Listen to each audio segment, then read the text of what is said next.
investi à 100%. Mais moi, t'es pas joué nos retours. Oh, ouais, please, please, please, please, l'amour. Chérie, moi, pas mandé en pile. Florine, je m'aime. Please, please, please, please, l'amour. Baby, bubble love. Baby, bubble love. Oh.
Bomba makambwe,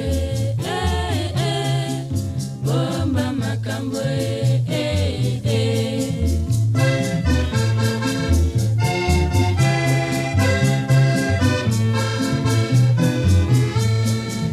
bomba makambwe, bomba makambwe,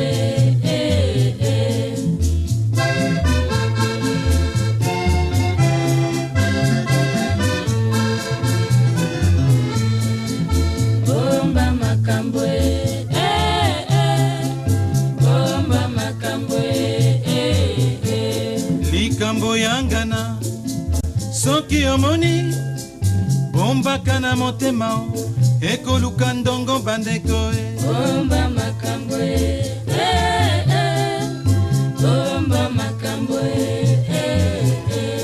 likambo eboma mboka bilobaloba likambo eboma mboka songi songi bandeko bomba makambwe, bomba makambwe,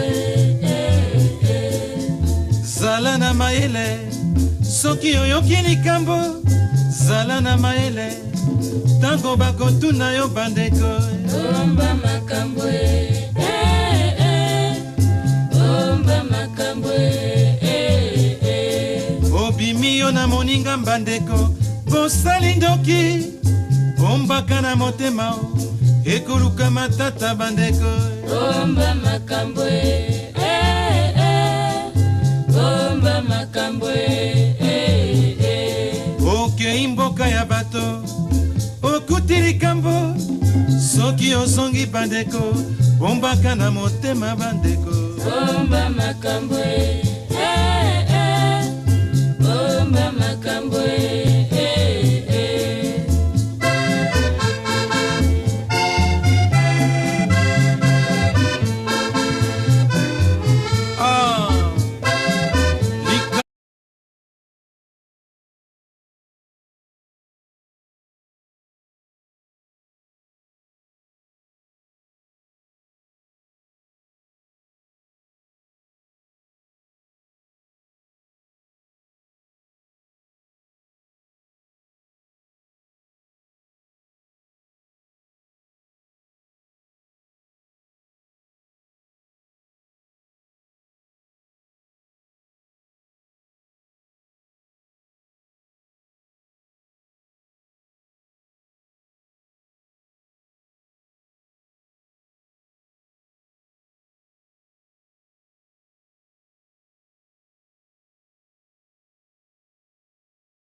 What shall we do? What shall we do? What shall we do?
Ladies and gentlemen, I request that we settle.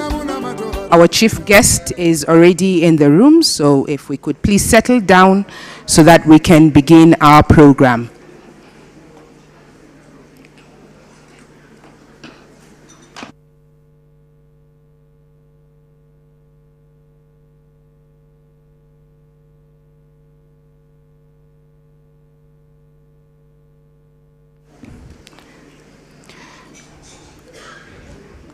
All right. Ladies and gentlemen, kindly let us rise up for the national anthem for the Republic of Kenya.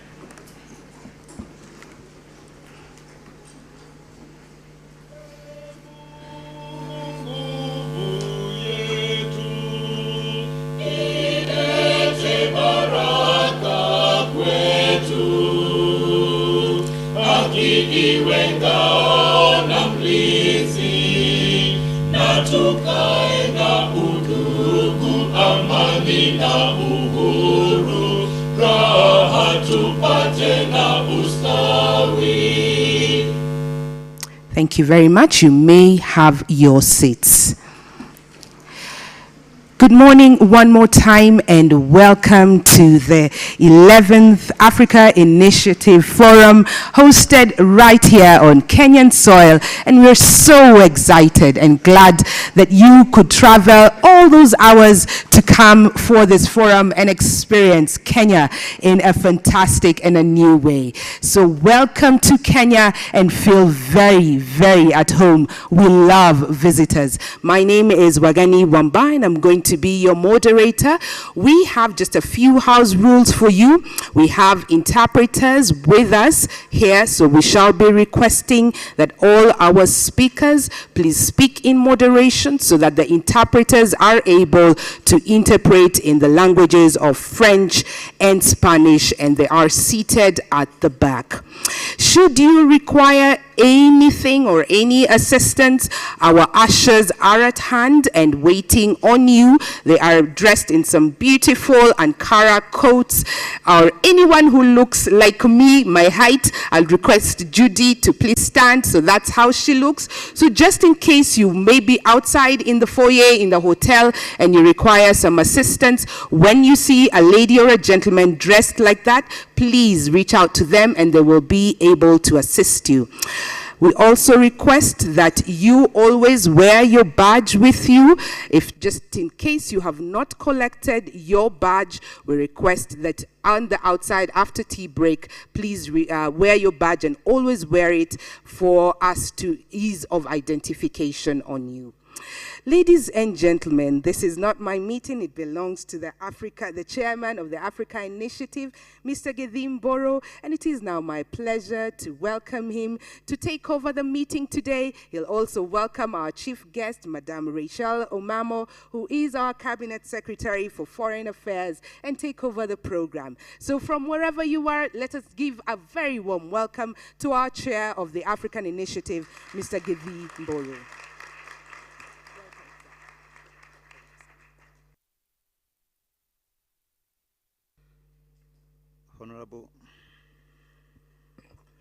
Honorable Ambassador Rachel Omamo, our Cabinet Secretary, the Ministry of Foreign Affairs, Kenya, Mr.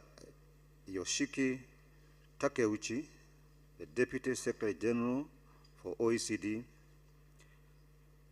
Ms. Maria Hosegarde, Chair of the Global Forum, Ambassador Francis Mudaura, the Chair of the KRI Board of Directors, Kenya Revenue Authority, Ms. Grace Perez Navarro, Deputy Director, Center for Tax Policy and Administration, that is the OECD, Ms. Zaida Manata, Head of the Secretariat of the Global Forum,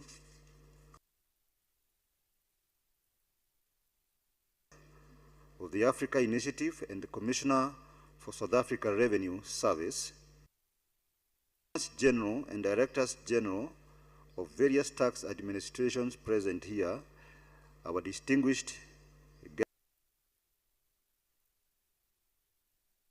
guests, that I welcome you to Nairobi, Kenya, for the 11th meeting of the Africa Initiative, the first in-person meeting since we last met in Paris, France, on the 7th meeting and the 5th anniversary of the Africa Initiative in November 2019.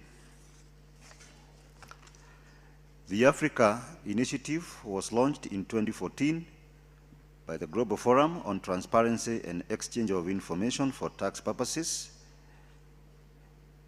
Its African member countries and some key partners to unlock the potential of tax transparency and tax exchange of information for African countries and ensure that they are well equipped to benefit from it. To date, 33 African countries participate in the initiative, which aims at enhancing the use of the improved global tax transparency to tackle tax evasion and collect more tax revenues for Africa. Initially set up for a period of 3 years, that is 2015 to 2017, the Africa Initiative was renewed for a second phase, that is 2018 to 2020, in November 2017, and recently for a third phase, 2021-2023, at its 8th meeting held on 29th of September to 2nd of October 2020.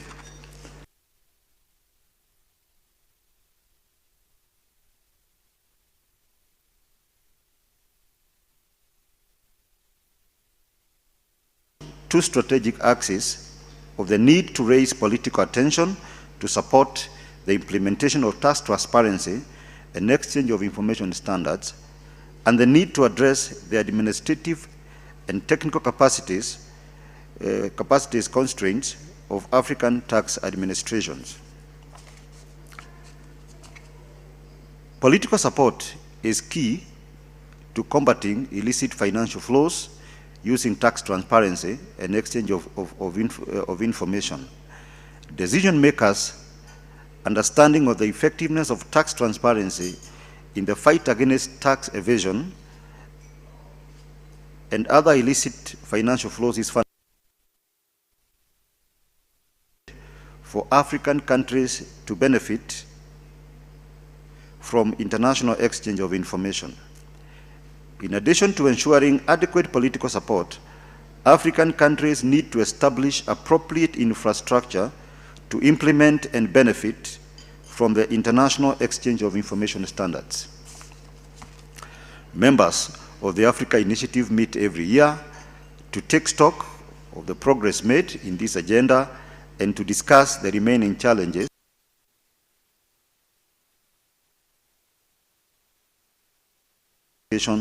by the Global Forum, the Africa Union Commission, and the African Tax Administrative Forum. This is the 11th meeting of the Africa Initiative, and we are pleased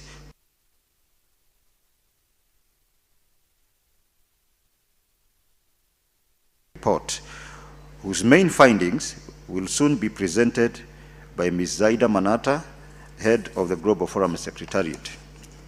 I am sure that we will agree that African countries have achieved tremendous progress since the launch of the Africa Initiative in 2014.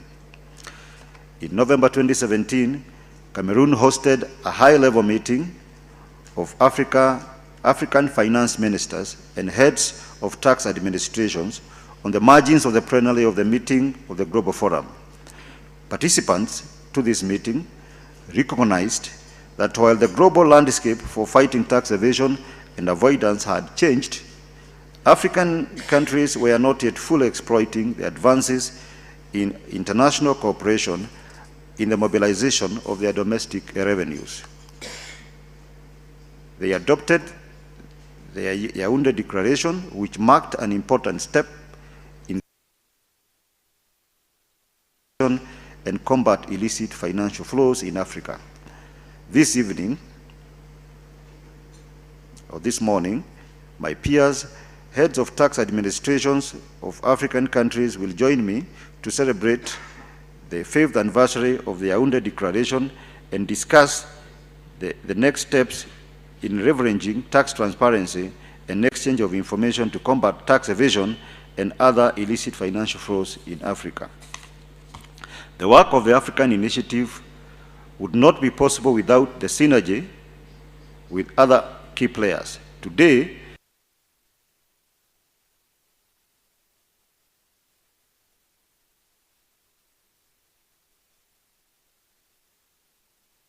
Tax Administration Forum, the African Union Commission, the Circle de Réflexion Health Exchange Desk, a very complicated word there, but let me call it CREDAF, the European Union,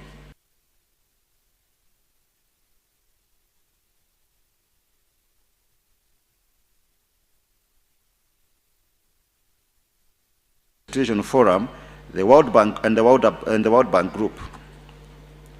We would like to thank all the partners and donors of the African Initiative for their support in the tax transparency and exchange of information agenda in Africa. I am also pleased to welcome the International Finance Corporation, IFC, and the Commonwealth Association of Tax Administrators, CATA, who joined these 14 partner institutions and donors in supporting the African Initiative in 2022. Countries' participation in the tax transparency and translate the global improvements in this area in additional revenues for our development.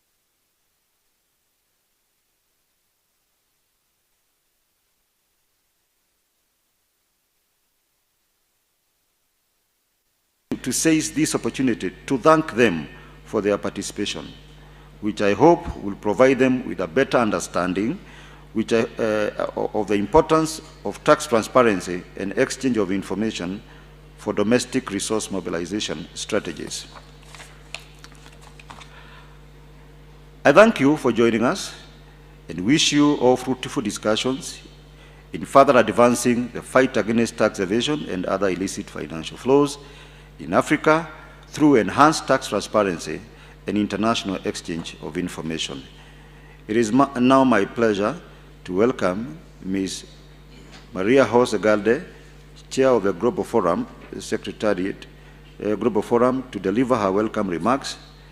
Unfortunately, she could not join us in person, but I am sure her heart is with us, as she has always been a strong supporter of our work. Thank you.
opportunity to cordially welcome you all to this 11th meeting of the Africa Initiative, which is a milestone for us all this year.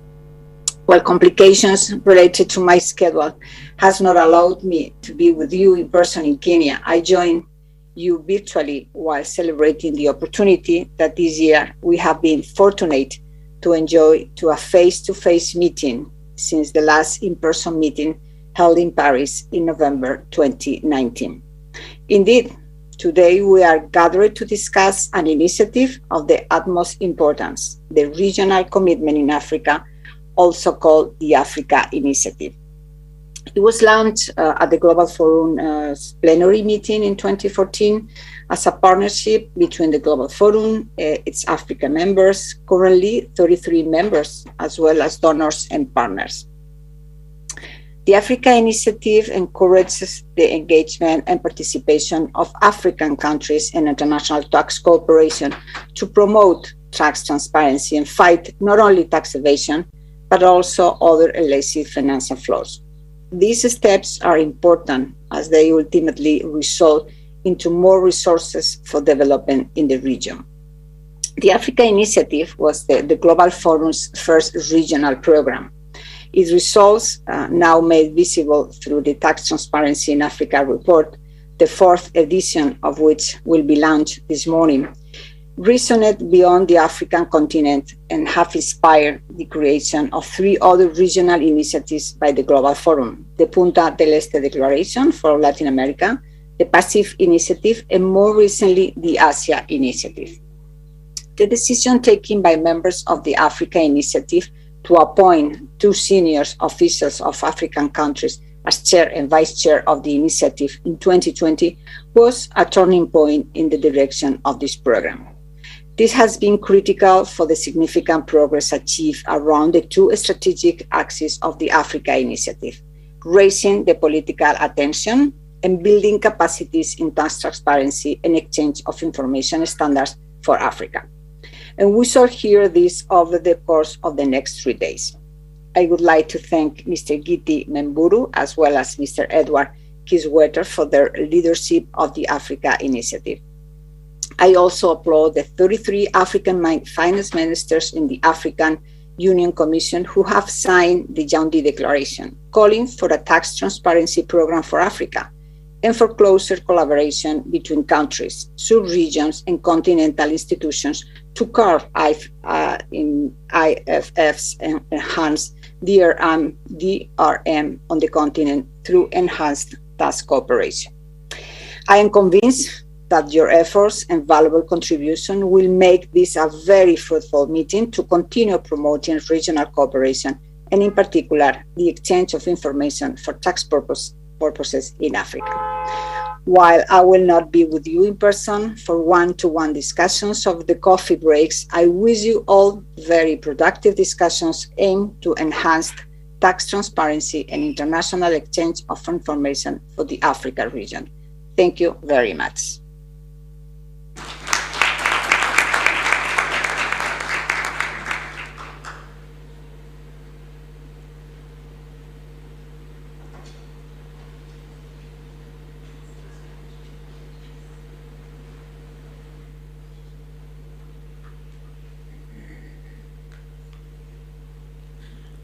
Thank you very much, Madam Maria Jose Garde. Let's appreciate her one more time. She's listening to us, she can see us, and let's give her a nice wave.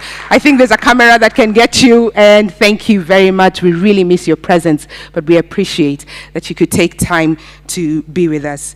Ladies and gentlemen, it is now my humble duty to give his opening remarks, Mr. Yoshiki Takeuchi. He is the Deputy Secretary General of the OECD. Welcome, sir.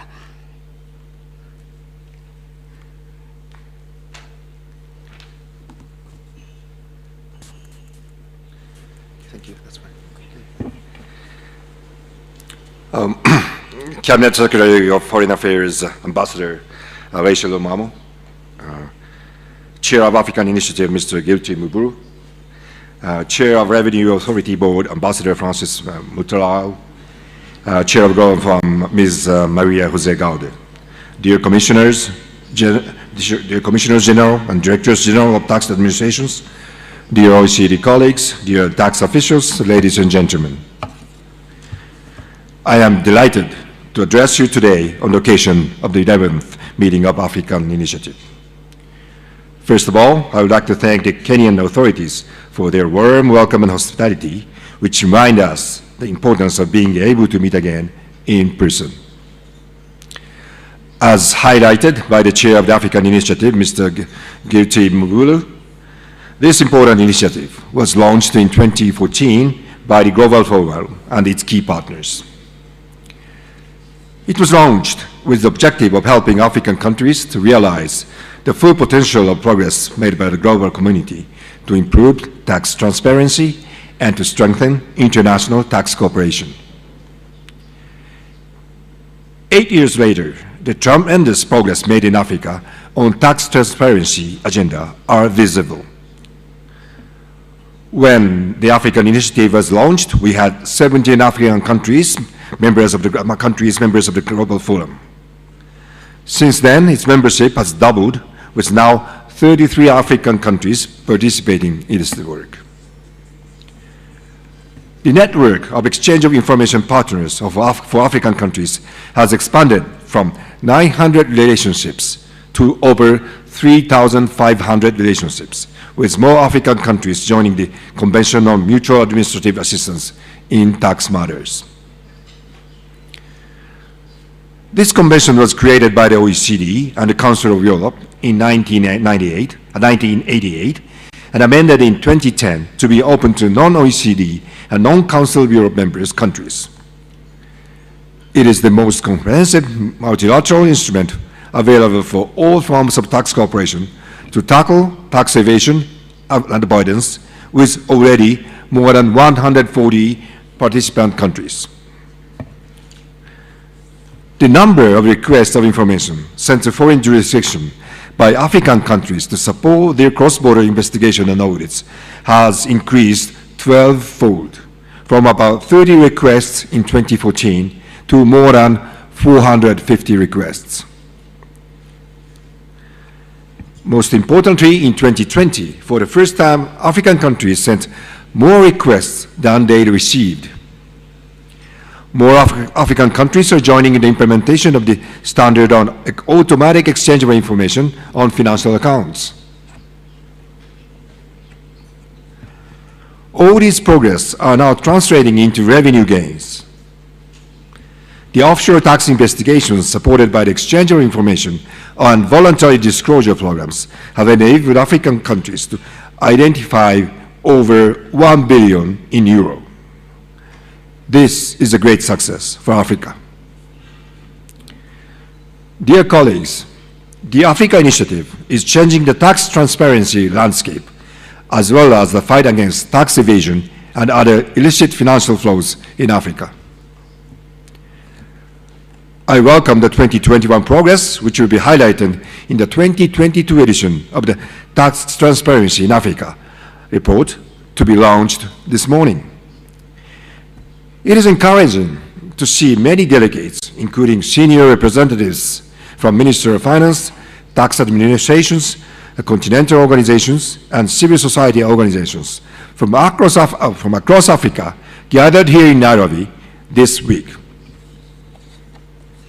The OECD has always played a leading role in the promotion of strong, global, and effective responses to the issue of the tax evasion and illicit financial flows, which deprives us, our governments, from the much-needed resources for development. The two internationally agreed standards of transparency and exchange of information monitored by the Global Forum are adhered to by over 160 jurisdictions, which work together on equal footing with the Secretariat hosted by the OECD. Nearly 100 jurisdictions also participates in the automatic exchange of country-by-country reports and exchange of tax ruling as part of the base erosion and profit sharing, BEPS, minimum standards. The OECD has always been supportive of Africa Initiative since the inception.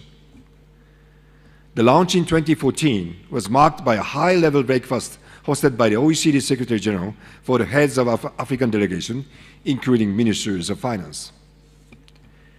In 2019, the Secretary General also hosted a high-level dinner of African ministers of finance and heads of tax administration to celebrate the 5th anniversary of the Africa Initiative on the occasion of the 10th anniversary of the Global Forum in Paris.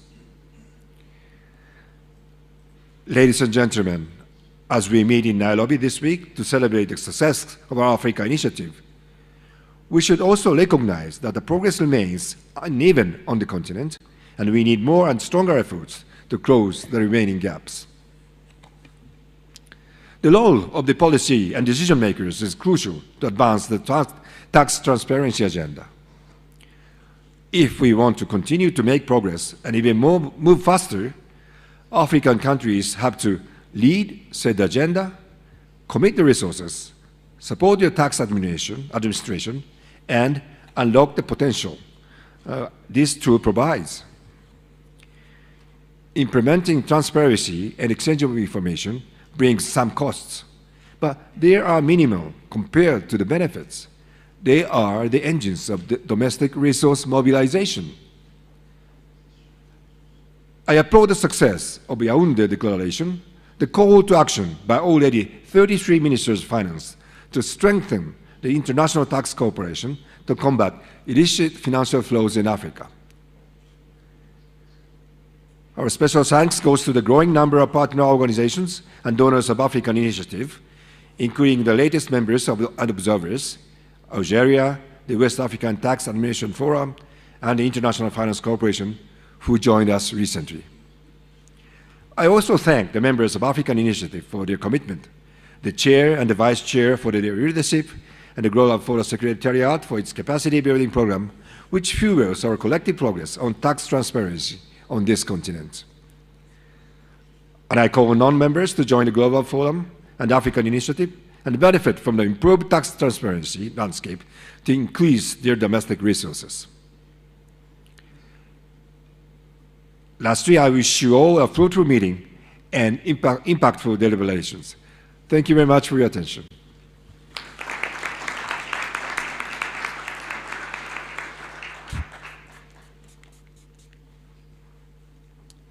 Thank you very much, Mr. Takeuchi. We really appreciate your remarks. Esteemed ladies and gentlemen, I now would like to take this humble duty to welcome the board of the Kenya Revenue Authority, Ambassador Francis Mudhaura, to come and give his welcome remarks. Thereafter, he's going to welcome onto stage our chief guest, who is Madam Rachel Omamo, our Cabinet Secretary for Foreign Affairs right here in Kenya. Welcome very much, Dr. And congratulations on your doctorate. Karibu.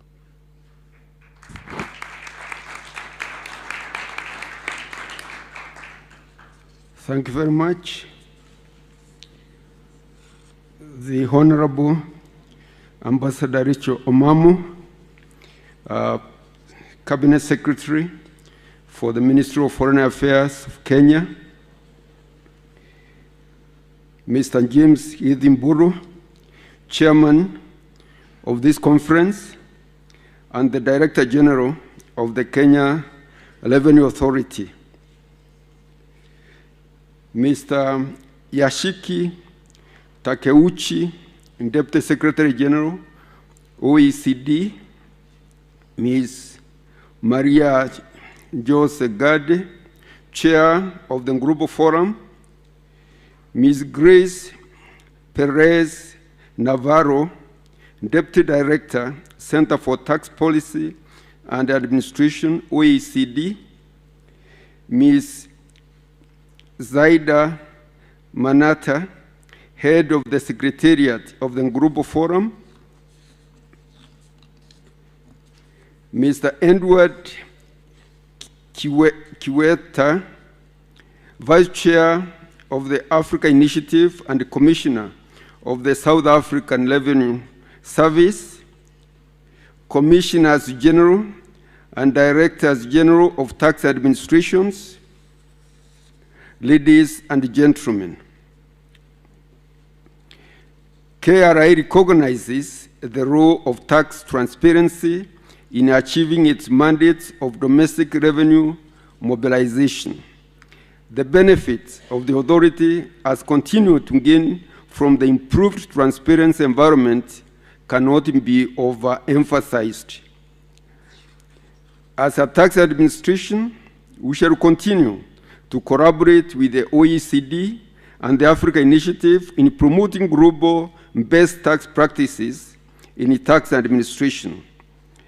We believe that utilization of a change of information standards and the tools will go a long way in ensuring enhanced revenue mobilization, translating to the much needed economic transformation of our countries and the continent.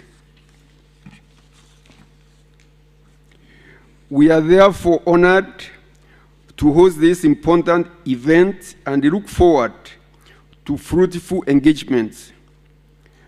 We call upon you to take time out of your busy schedules to experience culture and friendship, as well as the flora and the fauna of our beautiful country. It is now my honor and duty to invite the Honorable Ambassador Rachel Mamu, the Cabinet Secretary for the Ministry of Foreign Affairs, to deliver the keynote address and to officially open the 11th Africa Initiative meeting. Thank you.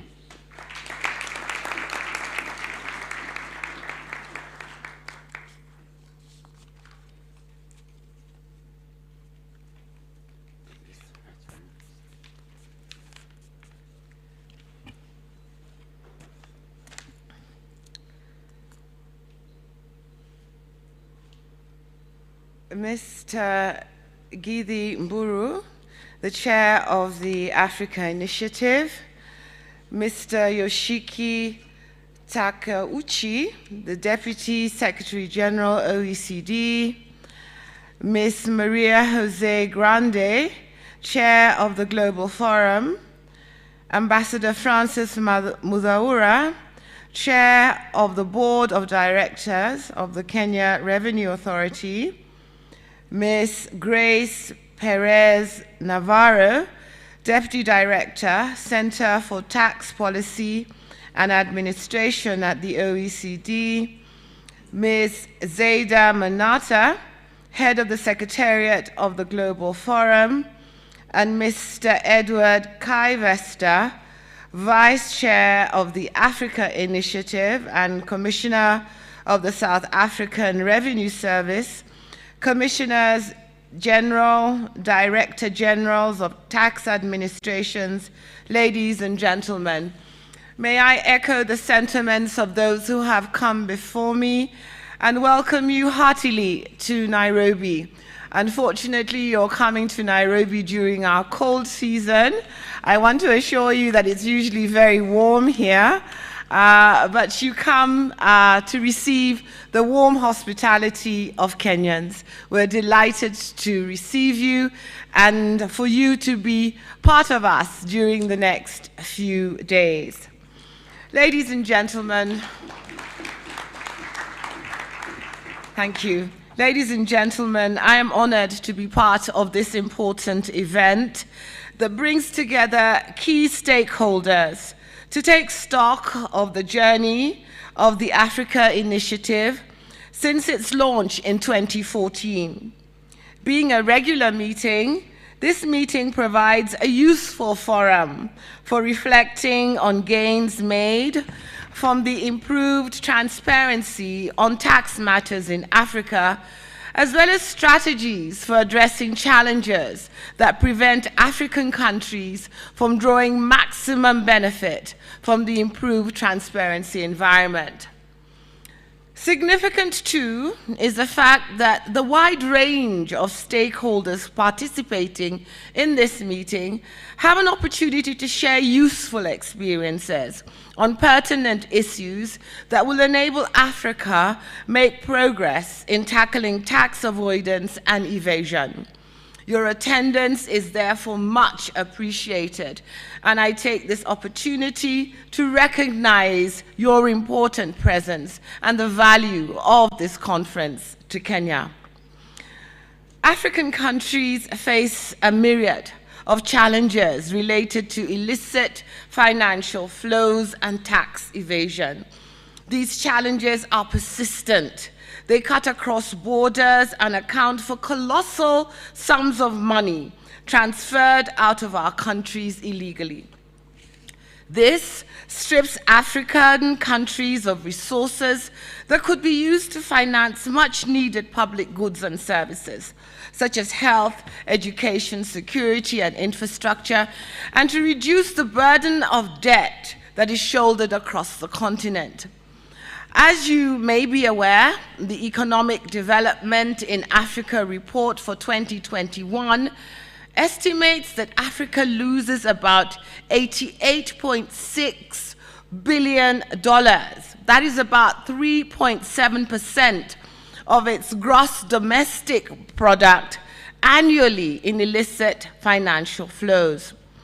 In the case of Kenya, reports by Africa Tax Justice Network Africa, Oxfam, and the Global Financial Integrity show that we could be losing close to Kenya shillings 500 billion, which is equivalent to 43 billion US dollars every year in illicit financial flows. Indeed, Kenya annually loses billions of shillings in taxes to shrewd traders who falsify the value of goods and services. It is for these reasons that jurisdictions need to collaborate, especially by sharing critical information that will enable tax administrations seal the loopholes created by these schemes. Ladies and gentlemen, currently, Kenya has various instruments to facilitate exchange of information, including tax information exchange agreements, double taxation agreements, and most importantly, the Multilateral Convention on Mutual Administrative Assistance in Tax Matters, which came into force in Kenya in January 2021. The MAC enables Kenya to exchange information for tax purposes with over 130 jurisdictions. I note that African countries, which are signatories to the MAC, have a large network of EOI partners compared to those who are entirely reliant on bilateral agreements. I therefore call upon those African countries that have not signed and ratified the MAC to do so, to enable them realize the benefits of the global transparency environment. Ladies and gentlemen, in 2019, Kenya also signed the Yaoundé Declaration to curb illicit financial flows. This partnership has improved international tax cooperation through enhanced information sharing amongst the African Union members to eliminate illicit financial flows. The Yaoundé Declaration has additionally encouraged African countries to explore partnerships with the African Union, the United Nations Economic Commission for Africa, regional economic communities, and the African Development Bank to boost efforts towards the implementation of tax transparency standards and the EOI tools. The declaration has so far been endorsed by 33 African countries and the AU Commission. I encourage African countries that have not endorsed this instrument to do so to demonstrate commitment to transparency in tax matters. Ladies and gentlemen, the exchange of information for tax purposes goes a step further to provide for other tools, including automatic exchange of information, tax examinations abroad, simultaneous tax examinations, and assistance in tax collection. These tools will continue to enhance the capacity of tax administrations in Africa, in domestic revenue mobilization, and ultimately in the required transformation of our continent. I call upon all countries to fully support these initiatives, which will go a long way in supporting the development of our countries. I am glad to note that Kenya is the current chair of the Africa Initiative. Kenya continues to affirm its support for the Global Forum and the Africa Initiative. Our country is committed to the process of enhanced transparency. Ladies and gentlemen, during this forum, we are going to witness the launch of the Tax Transparency in Africa 2022 Africa Initiative Progress Report. The report will give valuable insights into the steps that African countries have made in utilizing exchange of information to address tax evasion and illicit financial flows.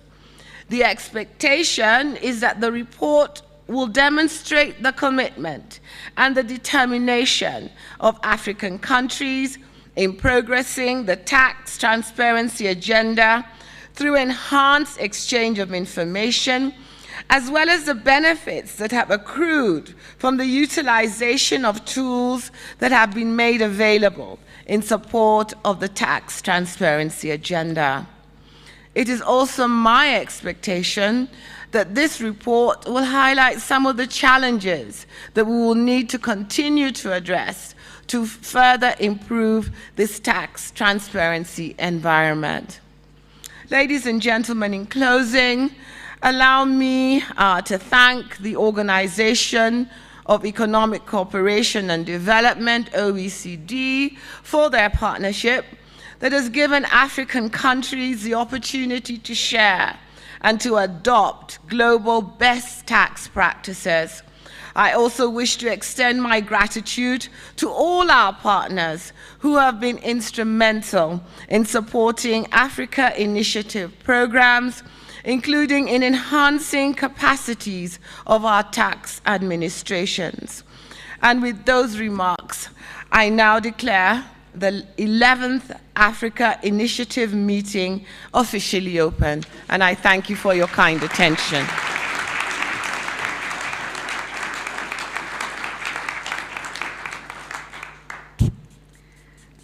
I think Madame Rachel requires and deserves another round of applause. Thank you so much, Madame Rachel, for joining us today and officially opening the 11th Africa Initiative meeting. We understand that she has another meeting that she has to rush to, so we appreciate that you really came to join us today. Please take our greetings to the ministry as well. And thank you as well to our speakers today for your addresses to the delegates today. We appreciate you. And just to let you know that we also have an online community joining us online, and they are also having conversation as well online. It is now my humble duty to give back the meeting to our chairman, who is Mr. Gethi Mboro of the African Initiative. Okay, so there is the online community. Thank you very much for joining us. We appreciate you. So allow me now, ladies and gentlemen, esteemed delegates, to welcome back to stage our chairman of the African Initiative, Mr. Gethi Mboro. Mr. Gethi, karibu sana.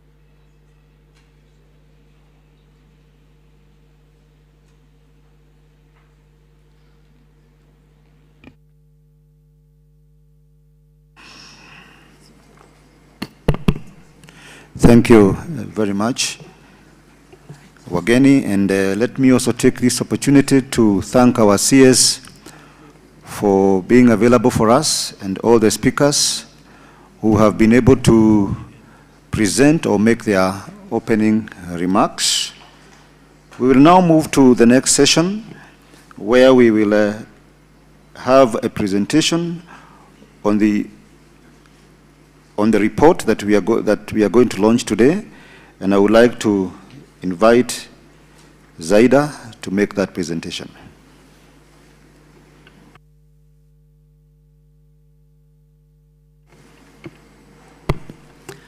Thank you, Chair, and good morning to all of you. First, let me start by thanking Kenya for the warm welcome that we have all received here. It's our great pleasure to be in Kenya and enjoy this beauty country and these warm people that have provided a proof of their hospitality yesterday evening with a wonderful welcome cocktail where we could greet each other, dance, enjoy the wonderful food, and just have fun with friends. So thank you very much, Kenya. Asante sana. So I have the pleasure today to present to you the progress that African countries have been making and that they made in the 2021 in the scope of the Africa Initiative. So this report presents the main findings and the takeaways from what we saw happening in Africa last year. We have 38 countries providing their inputs to our survey. So it means that we had more countries that are members of the Africa Initiative that participate in the survey, and this is very important for us because it demonstrates the importance of this report and how it reflects the progress that African countries are making and the scope of transparency and exchange of information. So I don't know if I have to change the slides or if someone's going to help me. Can we move to the next slide? Thank you. As has been highlighted by the opening remarks of several speakers, we can see that African countries, they suffer great losses from illicit financial flows. Reports have been estimating this upward trajectory of illicit financial flows from Africa and the negative impact on the continent. So they are estimated between 50 and 80 billion of US dollars every year. And these illicit financial flows, they have a very negative impact on the development of Africa.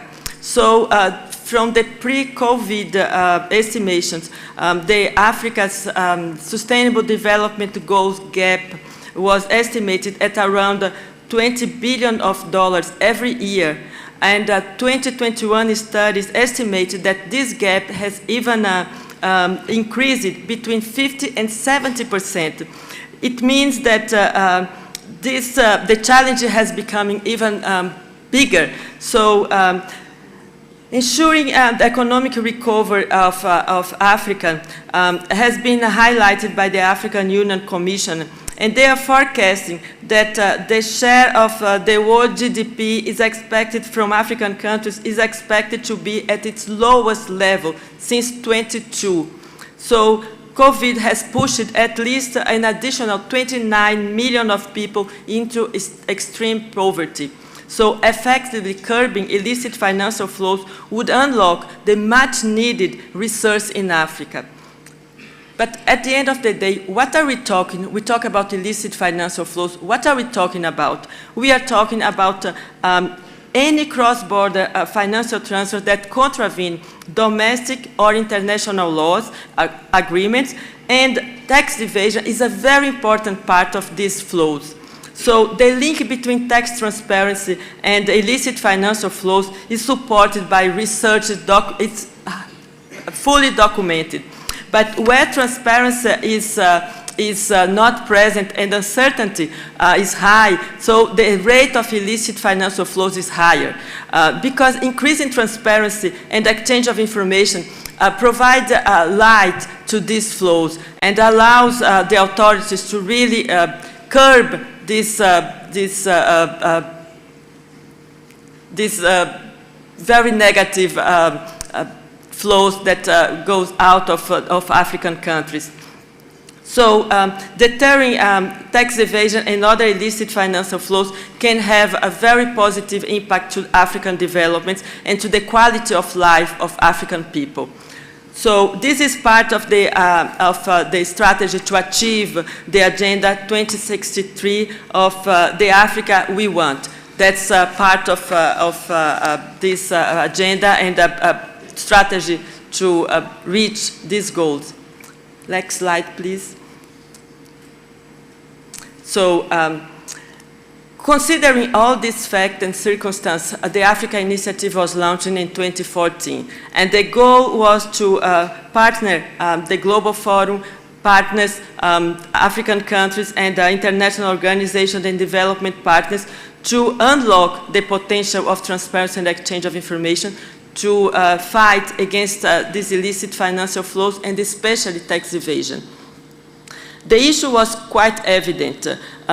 While the past decade had shown extreme progress in the area of transparency around the globe, African countries were not benefiting fully from it. And so they were not using at the same extent as other countries these tools that were available. And so it was clear that African countries had to be helped, had to be encouraged to exploit the improvements in the area of global transparency to better tackle tax evasion, and that working together, African countries to reach that goal. So focusing on Africa would enable the identification of a specific approach and the provision of tailored support to address the specific needs and priorities of African countries. So the Africa Initiative has grown over the years and has contributed to share transparency and exchange of information agenda across the continent. Today, the Africa Initiative is a strong partnership of Global Forum, 33 African members, 16 regional and international organizations and development partners, which include the African Union Commission, the ATAF, the African Development Bank, CREDAF, WATAF, and others. And we have the pleasure to welcome also new partner organizations, the IFC and CATA.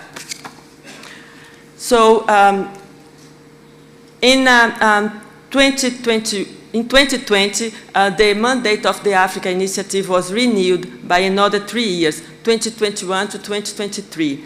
And at that moment, the African members agreed that a more active role should be played by African countries. They should take the leadership of this initiative. And it was with this goal that we had a new governance in place, and for the first time, the Africa Initiative elected a chair, and we were very pleased to have Mr. Buru, the Commission General of the Kenya Revenue Authority, and Mr. Edward Kiswetter, the Commission General of the South African Revenue Services, as the chair and vice chair of the initiative in 2021. So, as countries recognize the progress achieved under their leadership, they agreed to extend their mandates for another year. So their mandate was extended to 2022 as well. Next slide, please. So the rationale of the Africa Initiative is based on two strategic axes. One is the increasing political awareness and commitment in Africa. And this is done through high-level engagement, working with African institutions, promoting the Yaoundé Declaration, that is a call for actions promoted by finance ministers of African countries, and a meeting with decision makers, meaning ministers of finance, congressmen, senior officials, to raise awareness and promote transparency. The other axis is the development of capacities in African countries. And this is done through the strengthening of the legal framework to ensure the availability and the access to information that is relevant for tax purpose, improving the organization of the tax administration and the setting up of exchange of information unit.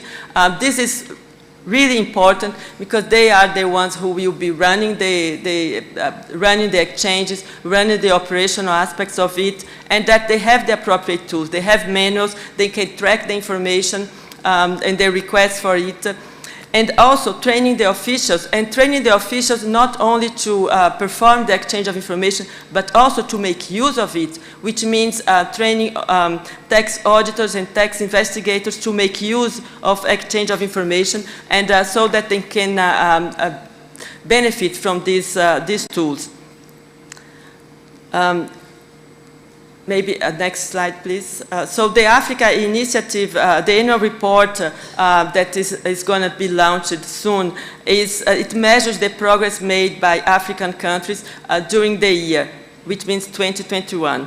This report is the 4th edition of this kind, and we have 38, as I mentioned, African jurisdictions contributing, and this is the highest number since the publication of the first edition report in 2019. It includes a feedback from 6 countries that did not participate in last year's surveys, but does not contain feedback from 2 countries that had participated in last year. So, and they didn't participate in 2021. So this report has become a barometer of the tax transparency development in the continent and a compass for further actions to jointly progress the tax transparency agenda. So I would ask you to allow me to delve into the findings of this report in 2021. No, move back to the last slide, please. So, as an outcome of the increased political awareness that I was just mentioning before, we would like to highlight that first, Algeria became the 33rd African member of the Global Forum and the Africa Initiative, and it's with a lot of pleasure that I welcome Algeria to the Global Forum and to the Africa Initiative. And the increasing support to the Yaoundé Declaration was demonstrated by the endorsement of Rwanda and Algeria, and Botswana endorsed it this year. So it's not in the report, but Botswana has also endorsed the Yaoundé Declaration in 2022. And now we have the declaration supported by 33 countries and the African Union Commission, which have added their weight to this call to the fight against illicit financial flows and tax evasion. We hope that more African countries will join us in this journey. So, next slide, please. Delving into the details now on the more technical side. The level of knowledge on exchange of information has risen sharply.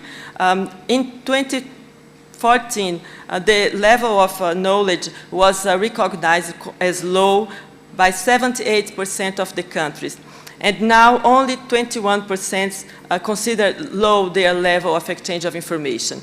Expertise has progressed, and now we have 79% of the countries rating their level, their level of expertise on exchange of information as medium or high, and it compares to 23 in 2014.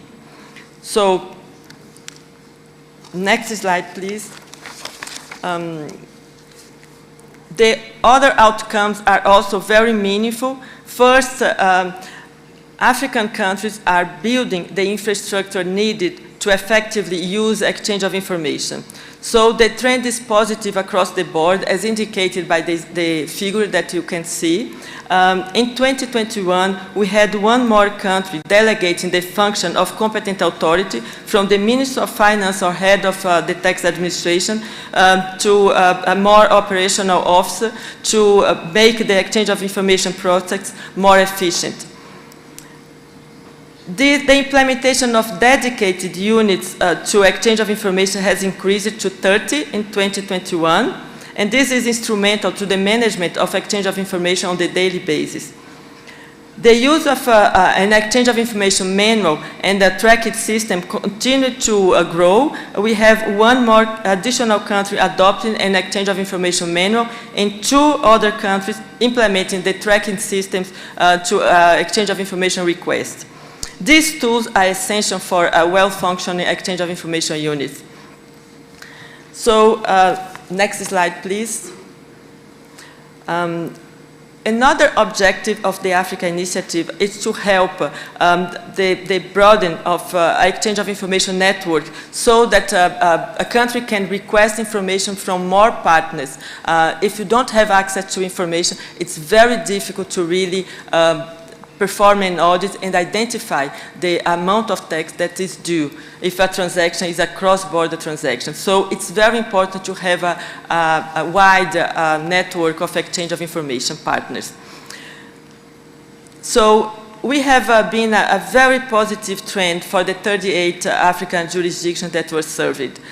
Despite the COVID pandemic and the constraints that it has brought to many countries, 383 new exchange of information relationships were created as at December 2021.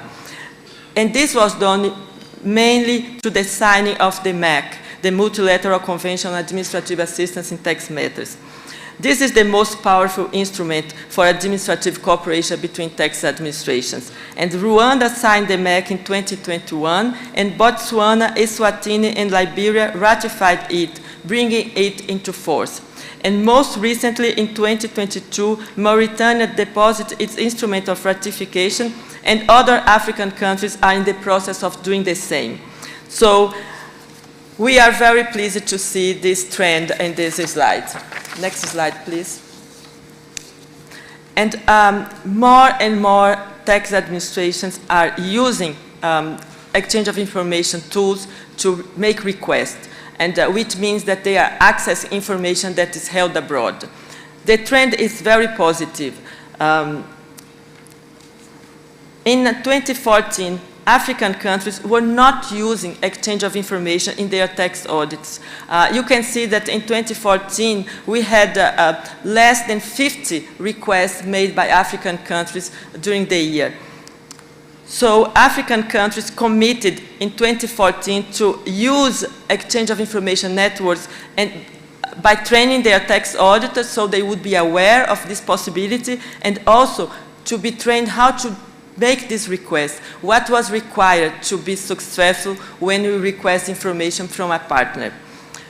In 2021, the number of outgoing requests sent by African countries increased by 26% compared to 2020. In addition, the number of countries making requests has also rose to 15 compared to 13 in 2020. But as I mentioned these numbers, you might be asking yourselves, what is happening? We have only 15 countries making requests. Yes, this is the challenge that we face. Only 4 countries accounted for 92% of all the requests sent by African countries in 2021. We have Kenya requesting 45% of all these requests, Tunisia requesting 30%, Algeria 11%, and Nigeria 7%. You can see there is still progress to make in the use of exchange of information by African countries, in particular by ensuring that more African countries can make frequent use of this important tool. Next slide, please. So usually when a jurisdiction implements transparency and exchange of information standards, they have a goal of ensuring that the implementation of these standards, they will translate into revenue. And this is especially the case for developing countries that suffer great losses from illicit financial flows and especially through tax evasion. So the request sent to foreign partners by the 38 African jurisdictions that provided data to this survey translated into additional tax revenue at the amount of 37.2 million of euros in 2021. And since 2009, exchange of information has enabled African countries to identify more than 1.2 billion of euros in additional revenues, and that encompass revenue penalties and tax penalties and interest. Considering that only few African countries are really tracking the revenue that is collected or is identified through exchange of information, we can assume that this figure is even bigger. It's necessary to support African countries to use this tool and to track the collection of this tax revenue so that they can report the progress they are making in this field as well. I also would like to highlight that the revenue raised as a result of exchange of information highlights that combating tax border tax evasion and avoidance through exchange of information is also one way of raising the additional revenues needed for the post-COVID-19 recovery. Next slide, please. So we have also more countries committing to automatic exchange of information. Automatic exchange of information is a tipping point in the fight against tax evasion. Over 100 jurisdictions are already exchanging every year information on their financial account held abroad by their tax residents.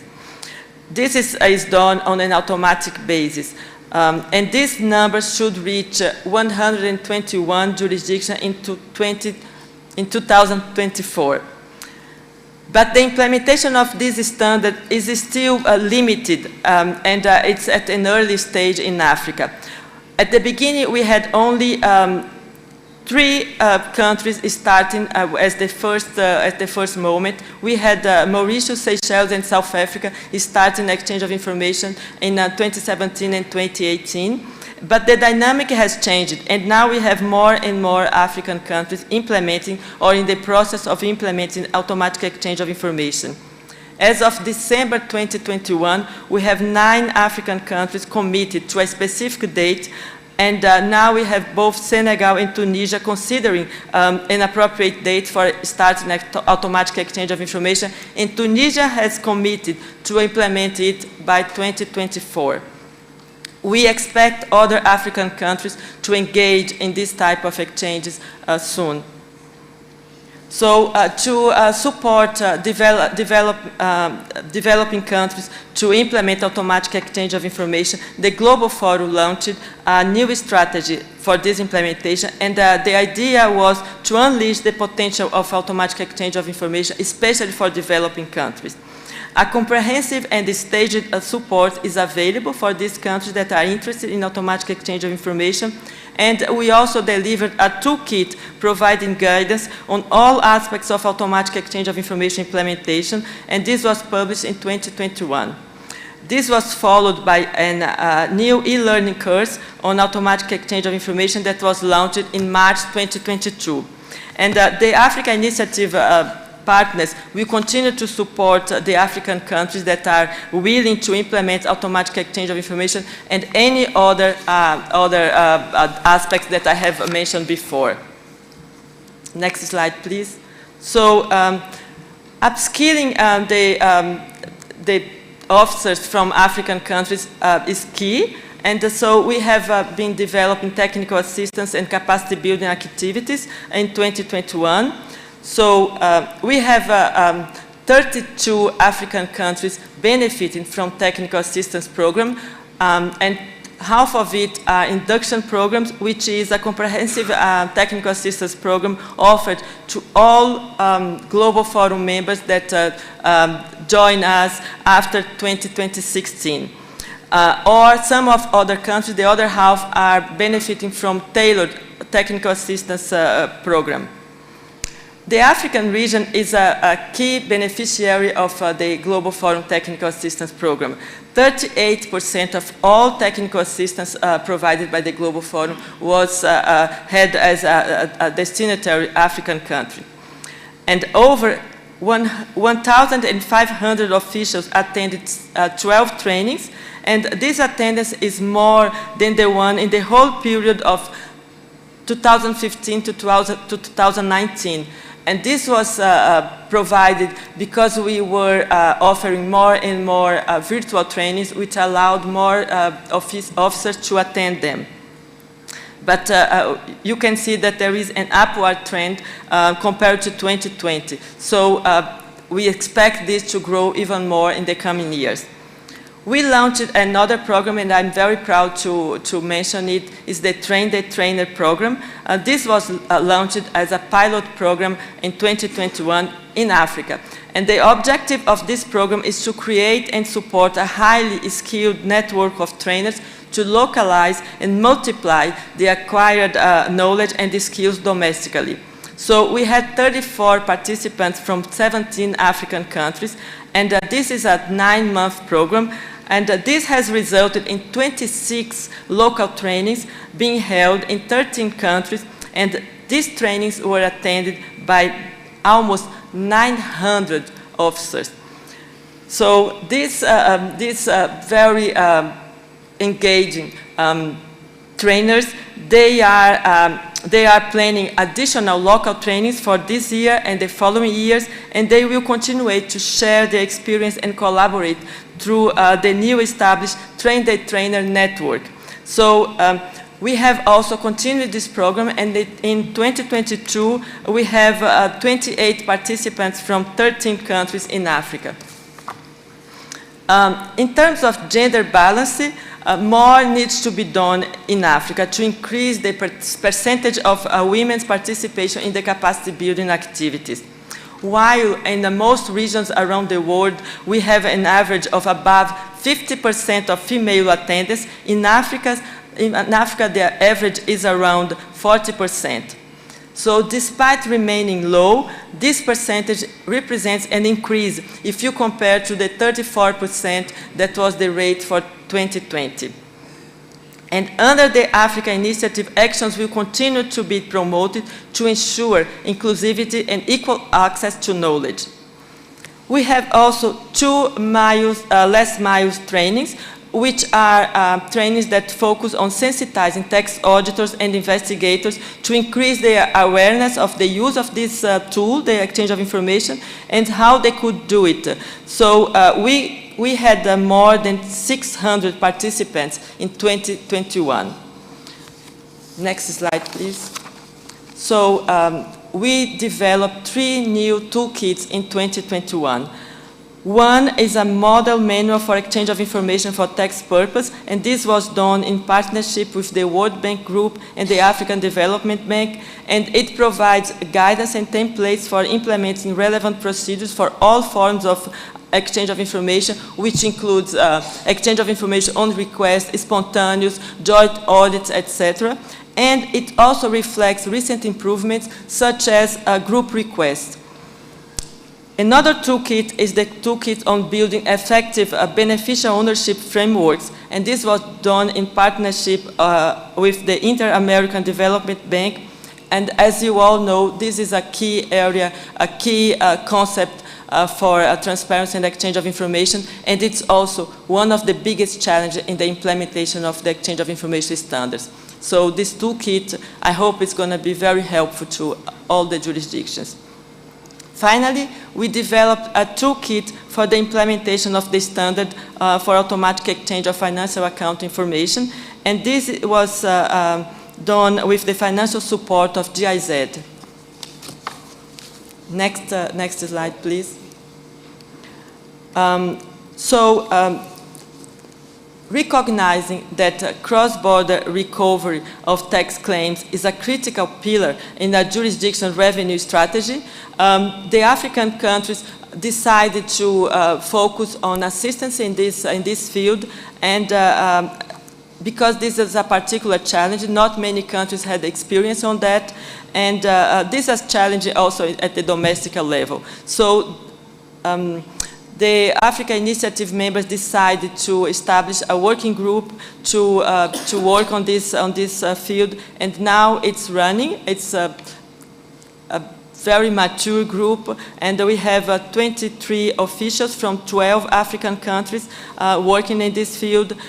This group developed the first note on the trends on cross-border assistance in the recovery of tax claims in Africa. And the recommendations made by this group was that to be able to fully benefit from assistance in cross-border collection of tax claims, the countries had to strengthen their domestic tax claims functions. There would also be necessary to develop a strategy for this function, and they should adopt an appropriate international legal base for facilitating the cross-border recovery of tax claims.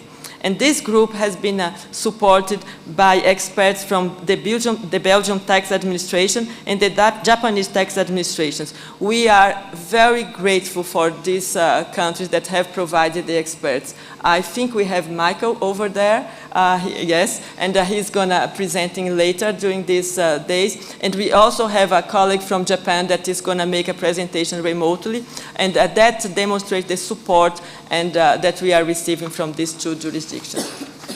Next slide, please.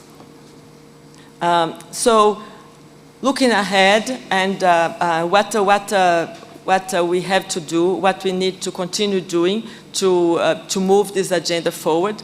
So, the COVID pandemic has progressively receded in most countries, so we are focusing on promoting the inclusion of exchange of information in national strategies for DRM and for the post-pandemic recovery.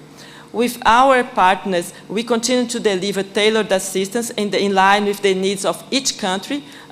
We do not adopt a one-size-fits-all approach. We try to understand the reality of each country and help them implement the strategy that they develop themselves. So we support each country in their path towards the implementation of the standard and to the benefits of it.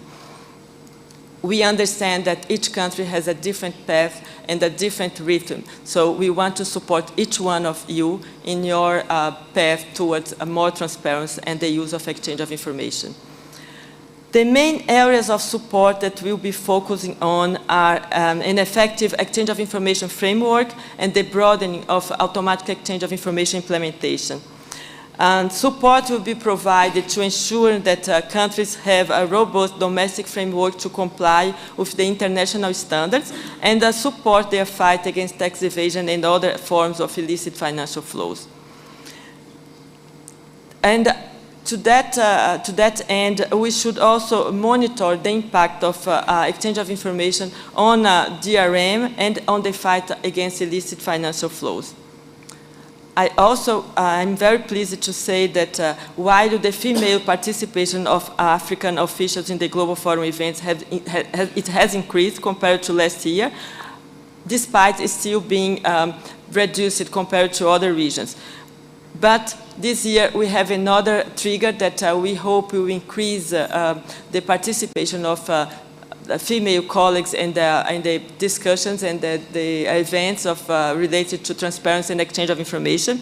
We launched this year the program Women's Leaders in Tax Transparency, and the goal is to promote female leadership in tax transparency and so reduce gender gaps. On this 2022 pilot edition, we have 8 motivated and brilliant participants from Africa. And this is out of the 22 participants. So Africa is participating with a large share of these brilliant ladies that are engaging in this program. We will also, of course, continue to work on the area of cross-border assistance in the recovery of tax claims. And we hope that this would help countries move forward in this so important function for any tax administration. Next slide, please. So, to conclude, I would like to thank with all my heart all the donors and partners of the Africa Initiative for their commitment and their support. I don't think, it's the next, I don't think we could have done it without their support, and the trust that they deposit on us motivates us to move even further. So I want to thank especially the European Union, France, Germany, the Netherlands, Norway, Senegal, Switzerland, and the United Kingdom. Next slide, please. As well as our partners in the Africa Initiative, the Africa Union Commission, ATAF, the African Development Bank, CATA, CREDAF, IFC, WATAF, and the World Bank Group. Thank you so much.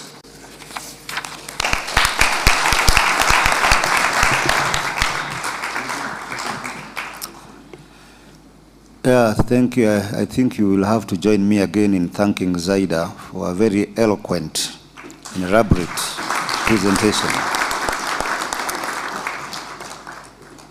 We have taken note of the progress made by African countries. It's very evident that Africa is making serious progress in ensuring that there is political support for exchange of information, and also in ensuring that there is capacity in Africa to ensure effective exchange of information. So thank you, Zaida, for that. Now, the role of civil society is clearly recognized as vital in influencing changes in the global tax environment. The Tax Justice Network Africa has been at the forefront of this in Africa.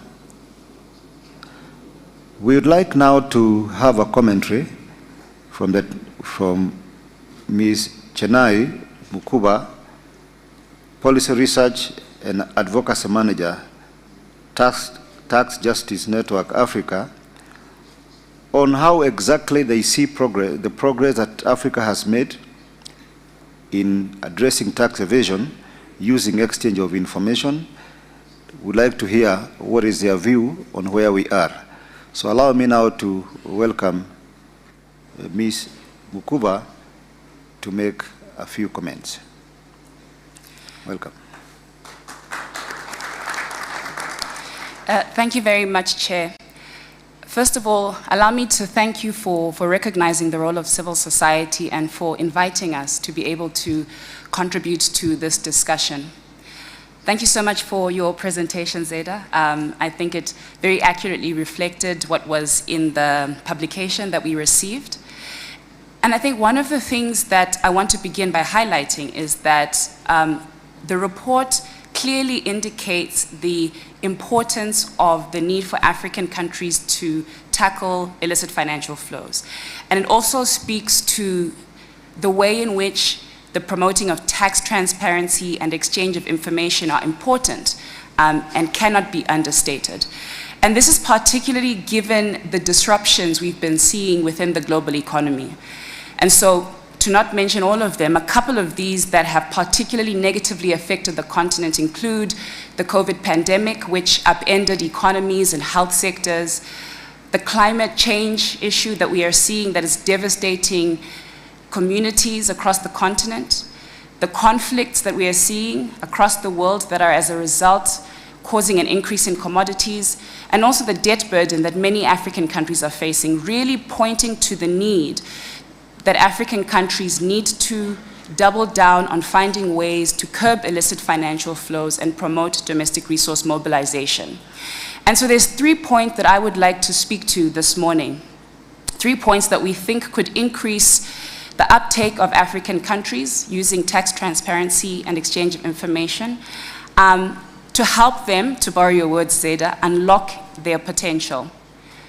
So the first point that I'd like to speak to is the way in which, as an institution, we view this current tool as fit for purpose. So from the report, we can see that African countries are indeed making strides. We can see an increase in the level of knowledge that tax administrators have. We can see that more countries are essentially putting in place core elements.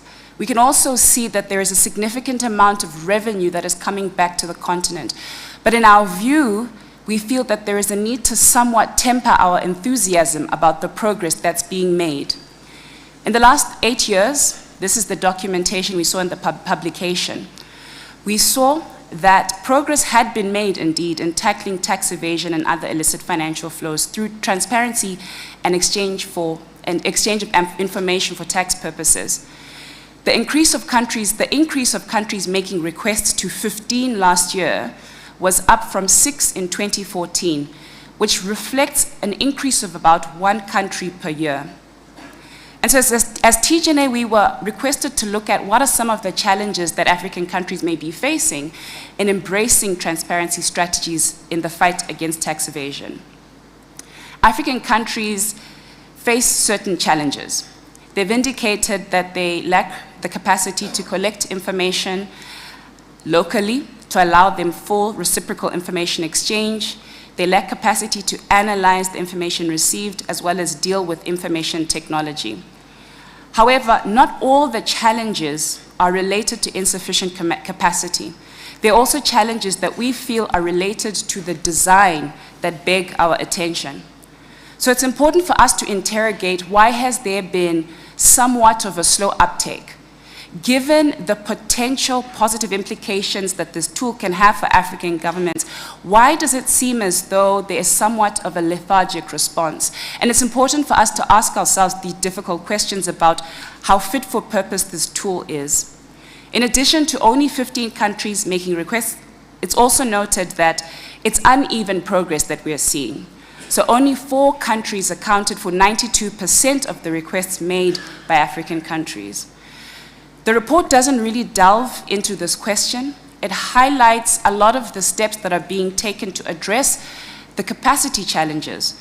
But what's important to also look into is, are there potential design issues that are limiting the way in which African countries are able to and are taking advantage of this opportunity? So with my next 2 points, I want to delve into the systematic challenges that we also think could be contributing to this. The current automatic exchange of information standard requires reciprocal exchange, i.e. both jurisdictions have to agree to send each other information. However, many non-G20 developing countries are not popular destinations for citizens from developed countries to hide assets, but several developed countries are important destinations for citizens from developing countries to hide assets. As a result, as civil society, we have been consistently calling that automatic exchange of information should be shared on a non-reciprocal basis with non-G20 developing countries that are not financial centers, particularly least developed countries. Comparatively, there is a relatively small amount of money that is moving from rich countries to poor countries, yet vast sums of money are moving the other way. Therefore, it makes sense to offer developing countries a grace period somewhat, where they can receive information without sending their own. And this could be for a period of time. This principle of common but differentiated responsibilities is something that we see in many UN negotiations, and something that we feel could also be of value in this particular situation. My third point is around contribution to standard setting. If we want to address some of the design standards, it's important that we also discuss, if we want to design standards relevant to developing countries, a design issue that we believe is important is also the one where we see African countries being a part of the standard setting and not just of implementation. In this vein, as civil society, we have been calling for these conversations to be primarily held at the United Nations. And so while we see the value of this particular platform, we see it as one that essentially is a safeguard, one that can serve the purpose of providing a facilitative purpose as it seeks to essentially, ultimately, create a framework for international cooperation, which we think could happen at the UN. Over the past several years, Global South countries have repeatedly called for the establishment of an international tax body under the auspices of the UN to fix the tax system. Last month, for example, we saw that this call was reiterated by the Conference of African Ministers of Finance, Planning, and Economic Development. We see this as particularly valuable because we would then see it as a platform where African countries can also contribute to the design and rather than just the implementation of some of these standards. And so as I conclude, what I'd like to say is that we are indeed seeing progress. We are seeing increased transparency and exchange of information for tax purposes, as has been reported, but we are of the view that much more can be done. We note that African governments see the value of this work. However, there is a need to address not only the internal issues that have been reflected in the report, but some of the systemic and structural issues as well. And as we do so, we hope that as we work towards sealing the gaps that are allowing for the outflow of illicit financial flows from the continent, we see ourselves drawing closer to the attainment of our continent's objectives and goals. Thank you very much.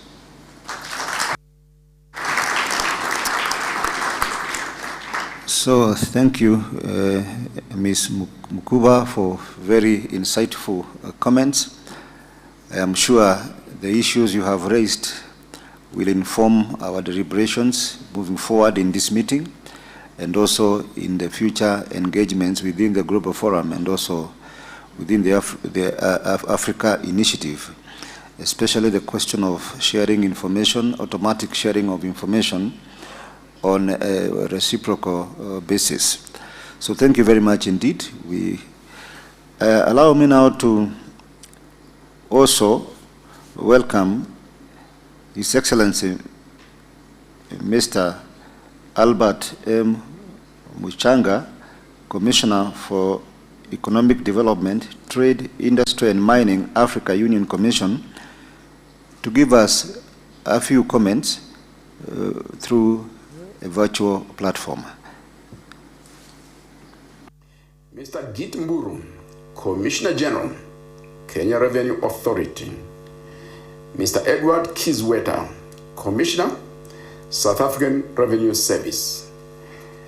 MS Zaida Manata, Head of the Global Forum Secretariat.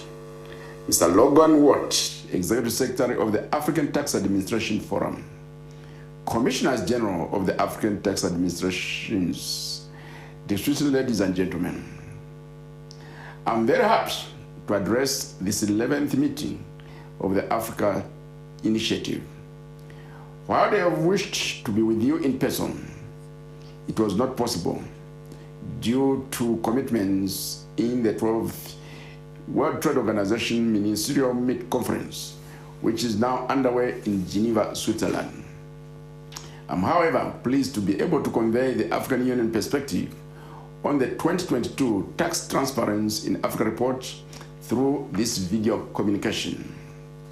The Tax Transparency in Africa report is gaining stature as a source of data on tax transparency and exchange of information.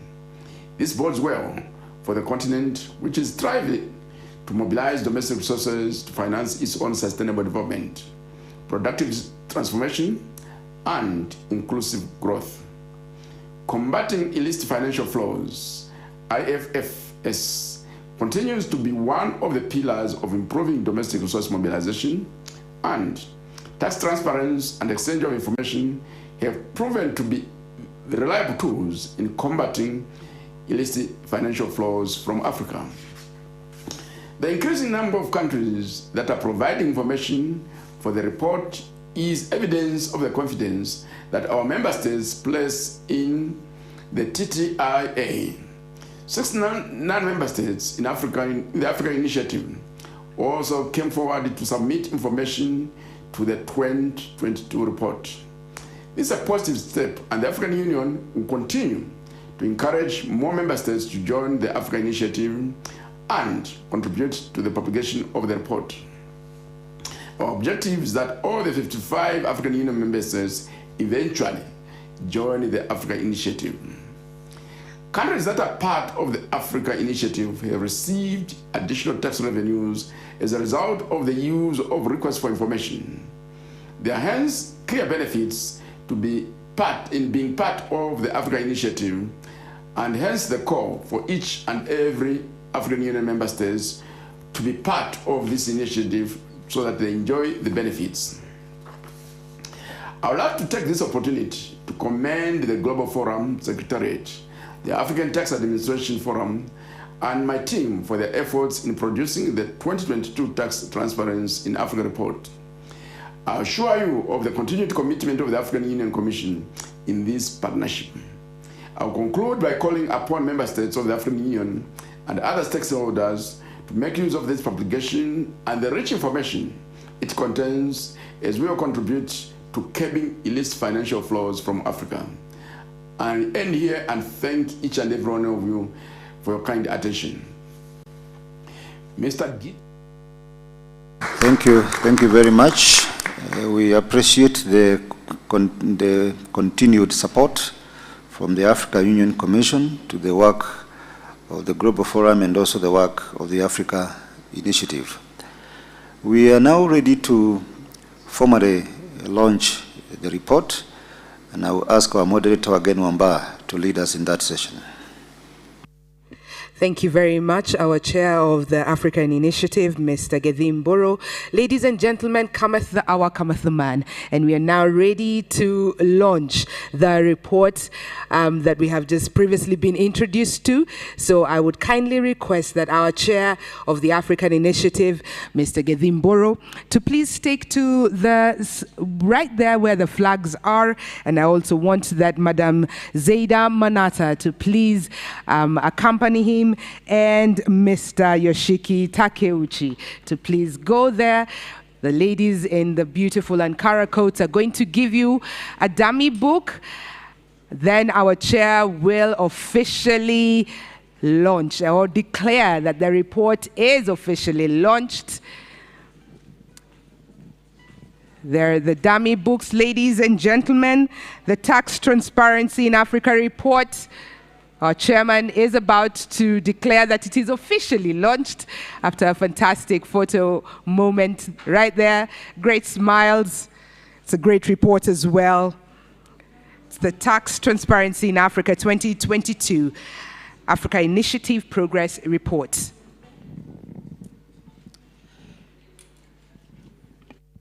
It is my honor to declare the Tax Transparency in Africa 2022 Africa Initiative Progress Report officially launched.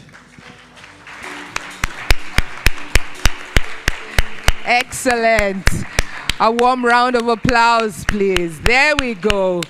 There we go. Let's keep clapping and appreciate. And there is the dummy book. That's how the report will be looking like. It is the Tax Transparency Report. There we go. Let's give them another warm round of applause, esteemed delegates. It's the Tax Transparency in Africa 2022 Africa Initiative Progress Report. Thank you very much, our chairman. Well done. To all our partners, to the Global Forum.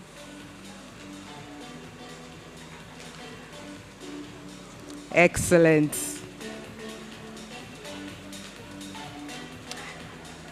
Thank you very much, Mr. Yoshiki. Thank you very much, Ms. Zaida. We appreciate, and there it is, ladies and gentlemen. There is our report. Congratulations.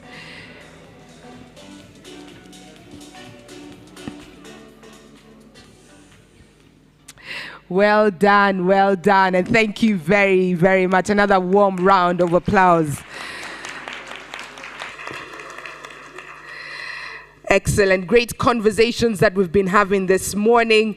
And of course, to cap it all was the launch of the Tax Transparency Report, Progress Report. I believe, ladies and gentlemen, it is now time that we get a cup of tea. In Kenya, we love tea. Every time is tea time. So we would like to welcome you to a cup of tea, which will be right here at the foyer. and we shall take tea for about maybe 15 minutes. We ask you to please interact and network. I know there are a couple of people you've not seen in a couple of years since COVID hit us, so please take some time and network outside. We shall be back after the break at 11:10 East African time. Thank you very much.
just to promise you there's more tea within the next couple of days that you're here with us. So ladies and gentlemen, esteemed delegates, we please request you to please come back to the room.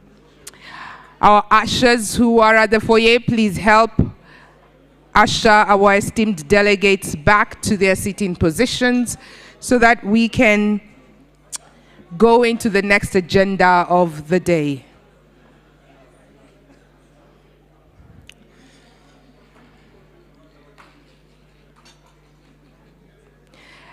Just a kind reminder for those who may need to know the geography of this hotel, the rooms of convenience are located to my extreme left and round at the back. If you hadn't picked your badge, please ensure that you have your badge and kindly wear it at all times. The chair is in, and I believe we're ready, once he settles, to go to the next session of our program today. Just a kind reminder that we have interpretation services for you. On channel 1 of your gadget is the English version, and on channel 2 is the French version. So please feel free to use your gadgets. The interpretation team is on location. Mr. Chairman, I believe we are now settled to go into the next session, which is the high-level panel, tax transparency and the fight against illicit financial flows in Africa. I would like to welcome you back, Mr. Chair, to take over this particular session. Thank you very much, Wageni, and welcome back, members. I want to believe you had a wonderful either cup of tea, water, or coffee, whichever you have enjoyed.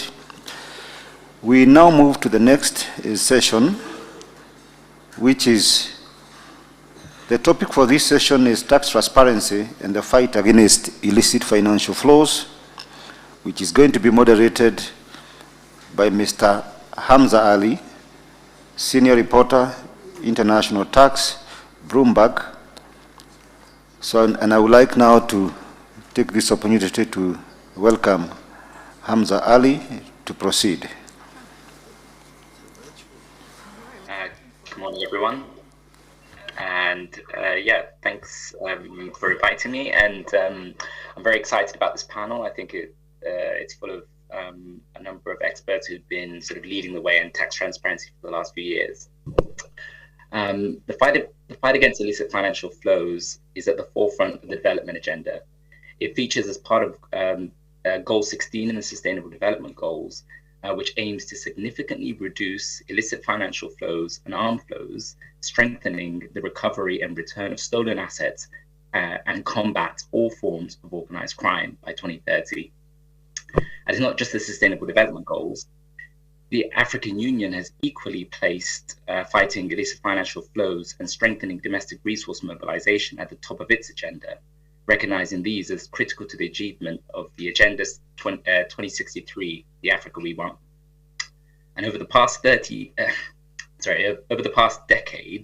there have been several studies that have pointed out the negative impacts of illicit financial flows on Africa's development, and these have attempted to measure its scope and size. It's now well established that the annual loss through various forms of illicit financial flows in Africa is well over 80 billion. The unprecedented improvements on tax transparency and exchange of information, however, have helped combat this and reduced and changed the tax evasion landscape and created new opportunities to fight against other forms of illicit financial flows.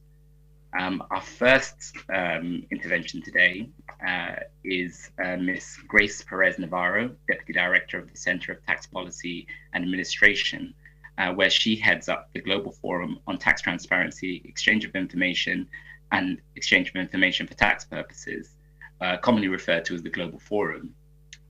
She also heads up their sort of various tax transparency efforts. Now, since the G20 declared the era of bank secrecy over in 2009, the OECD has been at the forefront of the fight against tax evasion.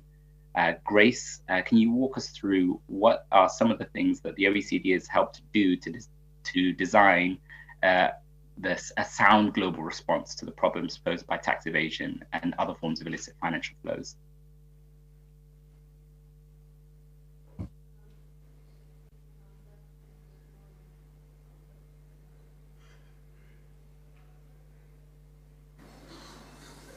I think I can hear you.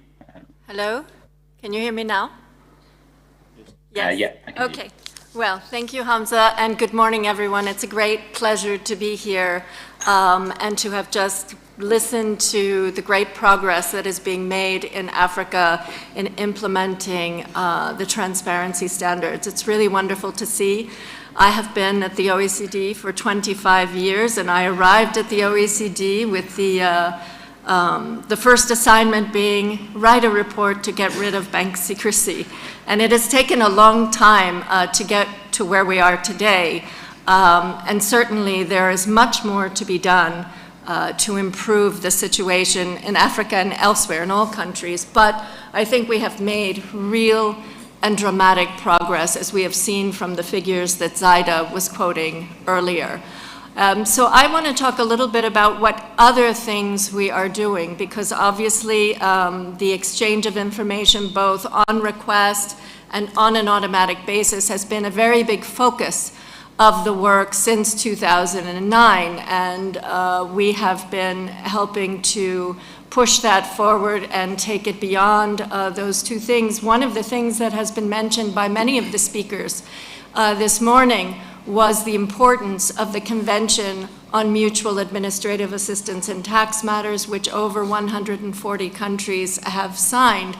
That convention, which was originally drafted in the 80s and then was opened up in, I believe, 2010 or 2011 to the world, covers much more than just exchange of information on request or automatic exchange. It also provides for collection assistance, simultaneous audits, all different kinds of cooperation among countries. And I would encourage all of you, and especially within the context of this regional initiative, to consider how you can make the most of that convention, all of its provisions, because there is a lot that can be done with that convention to help improve cooperation and strengthen efforts in the fight against tax evasion and also tax avoidance.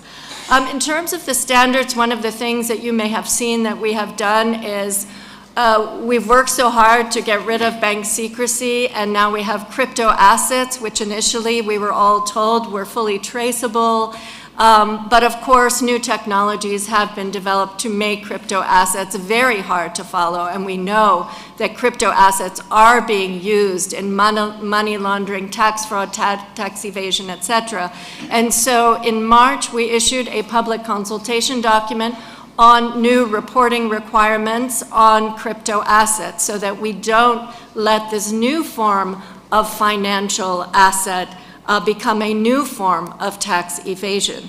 And so we hope to be able to finalize that standard later this year, and I think that will be important. We need to always try to get ahead of these things, and I can tell you when we first started talking about crypto assets in our task force on tax crimes and other crimes, the initial response was from treasuries, let's let this technology develop and see where it goes. It can be good for the economy. And of course, it can be, but we need to also worry about the risks and prevent those risks from happening. And so we are hoping that that standard will be helpful in preventing the abuse of virtual assets.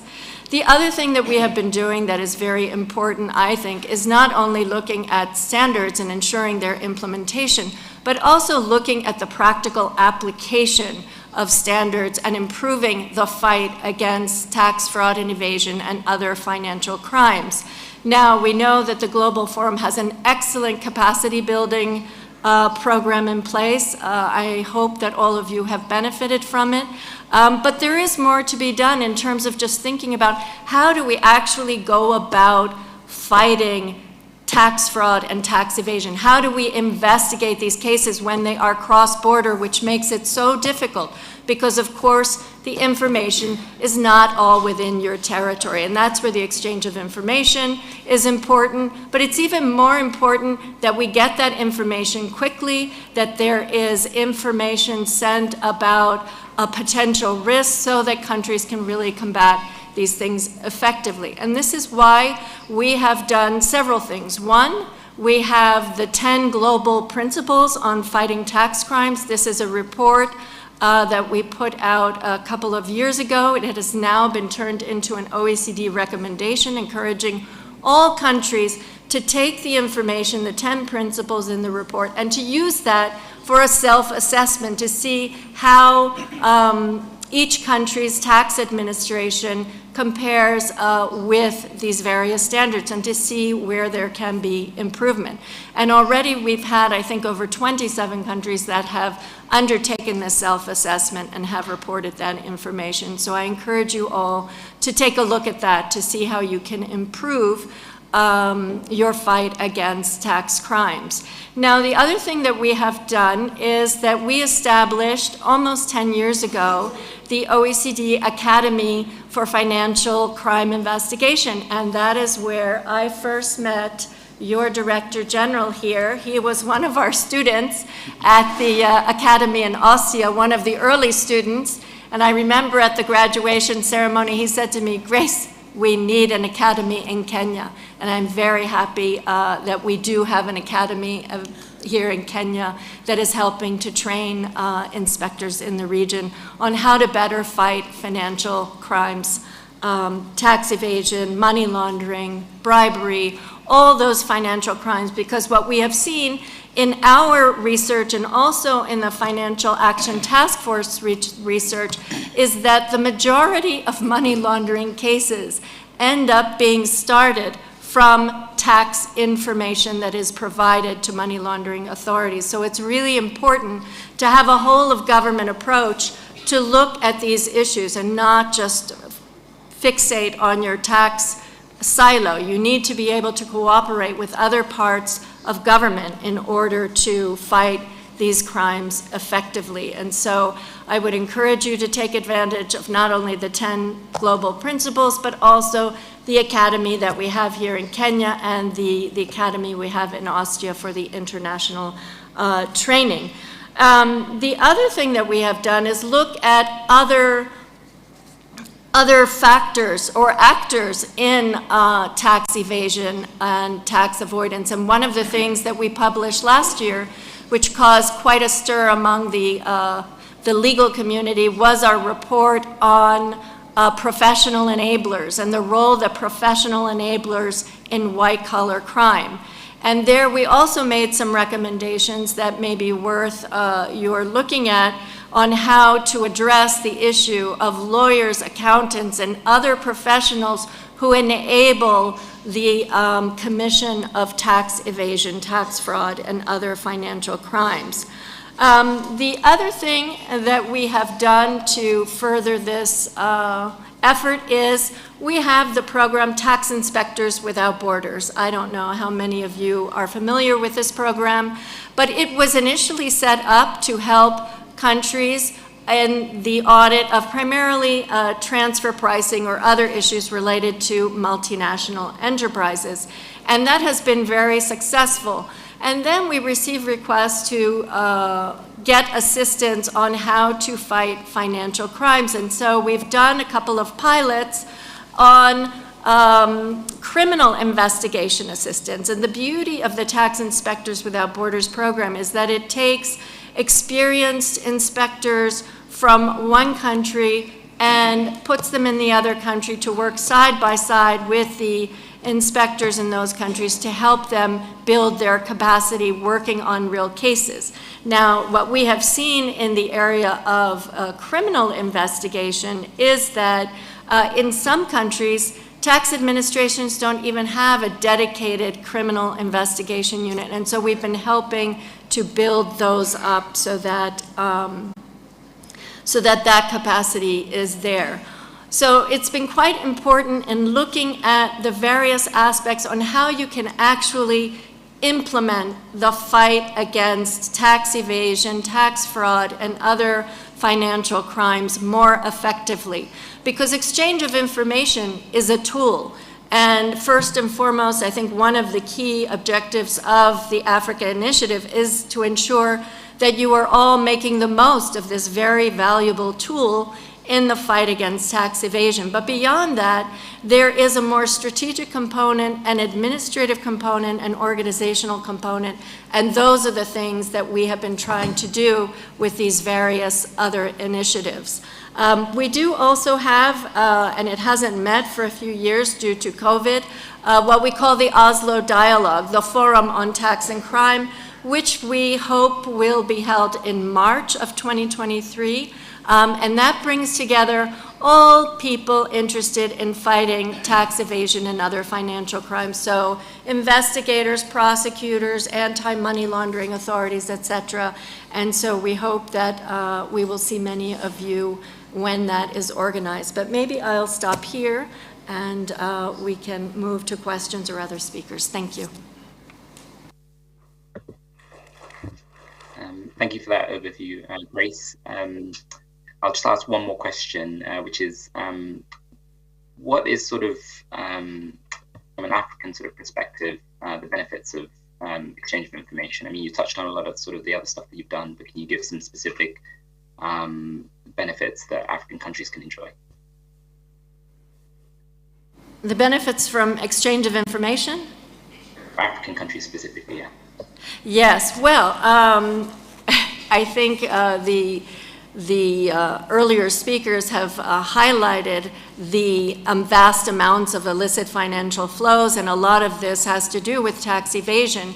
And so the exchange of information has a number of benefits. One, just having the agreements in place acts as a deterrent to those who would otherwise engage in tax evasion by simply parking their money in another country. And so that is the first. So even if you do nothing with the exchange, you'll have that deterrent effect in the beginning. But of course, people will then see if you're not using the exchange of information, if you're not highlighting the fact that you've been able to pursue tax evaders with the use of this instrument, well, then that deterrent effect will disappear. So it's really important to use the information. And we do see a lot of money flowing out of Africa, and so this will be an important way to try and bring that money back, bring the tax compliance back, because after all, you know, voluntary compliance is at the core of tax administration. And if your taxpayers, your citizens feel that not everyone is paying their fair share, that people are getting away with tax evasion, then your overall compliance will go down. And so it's really important, especially in countries of this region, that they ensure that the tax administrations have that trust, that they are doing everything possible to make sure that everyone is paying their fair share. And that will in turn give an uplift to voluntary compliance. Thank you. Our next panelist is very experienced in sort of exchange of information. Mr. Edward Kisweta is Commissioner for South Africa Revenue Service, SARS, and a Vice Chair of the Africa Initiative. Now, South Africa has been a member of the Global Forum since 2009 and has since then made significant efforts to meet international standards and build up its exchange of information framework. South Africa has been active in tax transparency initiatives and currently is Mr. Edward Kisweta is Vice Chair of the Global Forum and a member of the Automatic Exchange Peer Review Group. Since 2017, Africa has also exchanged financial account information automatically under the Common Reporting Standards. Welcome, Mr. Kisweta. my first question for you is, what steps has South Africa taken with regard to the implementation of exchange of information, and what has been the impact on the fight against tax evasion and other forms of illicit financial flows in South Africa? Good morning, moderator, fellow panelists, and especially the leadership of the OECD and my colleague and brother and fellow Commissioner General, Mr. Gitin Guru, and host of this conference, all protocol observed. Firstly, I have to say I am devastated that I cannot be there in person, but thankfully I'm able to participate through this virtual medium.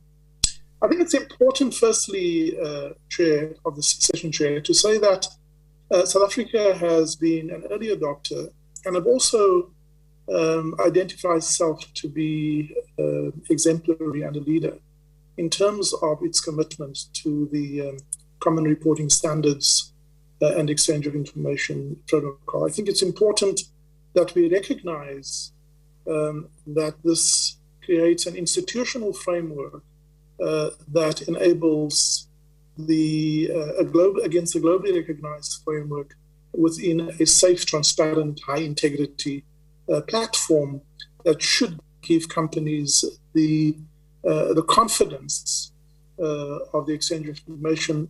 Earlier points were made about the reciprocity thereof. I lean to the reciprocity principle, but I hear the point that the earlier speaker made about the difficulty in implementation.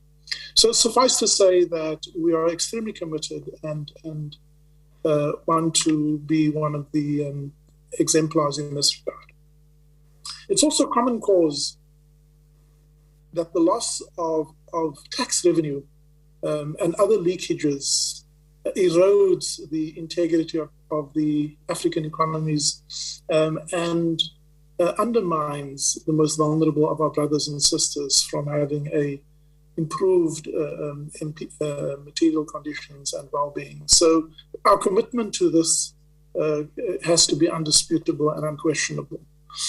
Specifically turning to South Africa, I'd like to make following remarks, and there'll be few during the questions we can elaborate on that. We've institutionalized the use of data and the working with partnership to the extent that we have expressed it as 2 of our 9 strategic objectives under the strategic intent of voluntary compliance. So it is explicit, our commitment to build an evidence-based and a data-driven operating model that supplies us with information integrity within and across our jurisdiction to assist in risk detection, case selection, automatic case resolution, and the augmentation of our investigative and audit activities is part of a work in progress. And I can share with you that we have made steady progress in regards to the use of big data, machine learning algorithms,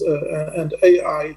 We don't see any other way forward, given our growing number of declarations, more than 20 million a year. We cannot process that manually, and therefore data and the automatic exchange thereof and the automatic use thereof into our operating model has to be institutionalized. We have also, within touching both on our institutional capacity, we have created a dedicated capacity, recognizing that some of these IFF flows take part in syndicated multi-entity activities, unlike a single taxpayer evasion or an avoidance transaction. These are generally deeply institutionalized network, and sometimes I feel like going to a gunfight with a nail clipper because they just seem to be so much more powerful than we are. I think I want to touch on very quickly on 1 or 2 systemic challenges, and then I'll end with some of the benefits we've seen. I think internally, we still have found low matching rates when we do exchange information, specifically on the AEOI platform, that requires ongoing collaboration and efforts, and sometimes frustrations with information incompleteness, and that's an ongoing work in progress.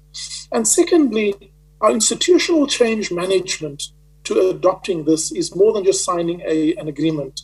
It is about creating sufficient awareness, but also the capability and capacity to use this. And I have to say, I was surprised at the hard work it requires, and we've made that a huge focus. Beyond the institution, I think there's a couple of elephants in the room. And I was reminded thereof by Ms. Mukumba from the Tax Justice Network when she made the point that tax administrations are simply overwhelmed and, from my own experience, under-resourced, incorrectly prioritized by governments, and struggling with their own institutional capability challenges, how to prioritize. We just have too much work relative to our capability and our resources, and therefore we have to sometimes prioritize and deprioritize. Those are challenges that are ongoing, but I think it's important that we call it out for what they are. In terms of our benefits, I have to say we are an absolute evangelist that it does have benefits. In the syndicated crime unit that we have completed 329 cases and raised assessments of over 1.3 billion US dollars, and have currently just short of 1,000 active cases, which in our view, initial estimate, has a revenue compromise of about 3 billion US dollars. We've reversed 4 billion in cash, preserved 130 million US dollars in preservation orders, and 90 million assets currently under some form of liquidation and securitation. And we have used for repatriation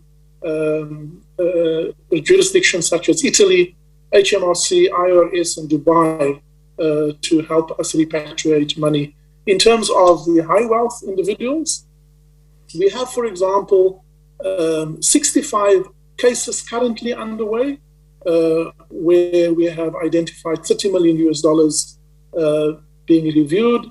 Some of that already converted into cash.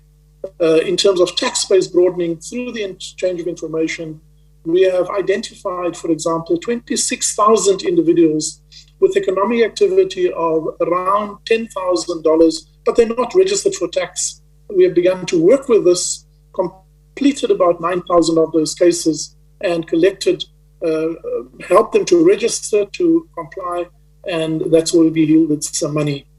In terms of our voluntary disclosure program, last year we have seen 375 taxpayers who voluntarily disclosed, yielding another 349 million US dollars, 349 revenue, which yielded 30 million tax dollars. And we've also seen a further 20 million, what we call soft disclosures, because people now realize that we are onto this.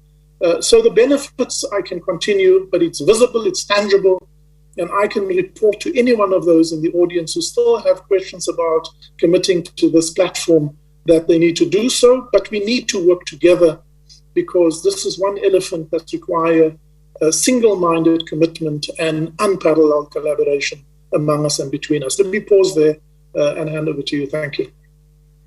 Thank you so much for that overview. That was really interesting. I guess one of the that sort of keeps coming up when it comes to BOI and sort of African countries is sort of the difficulty of meeting the standard. What were some of the challenges of South Africa, and did you sort of overcome them?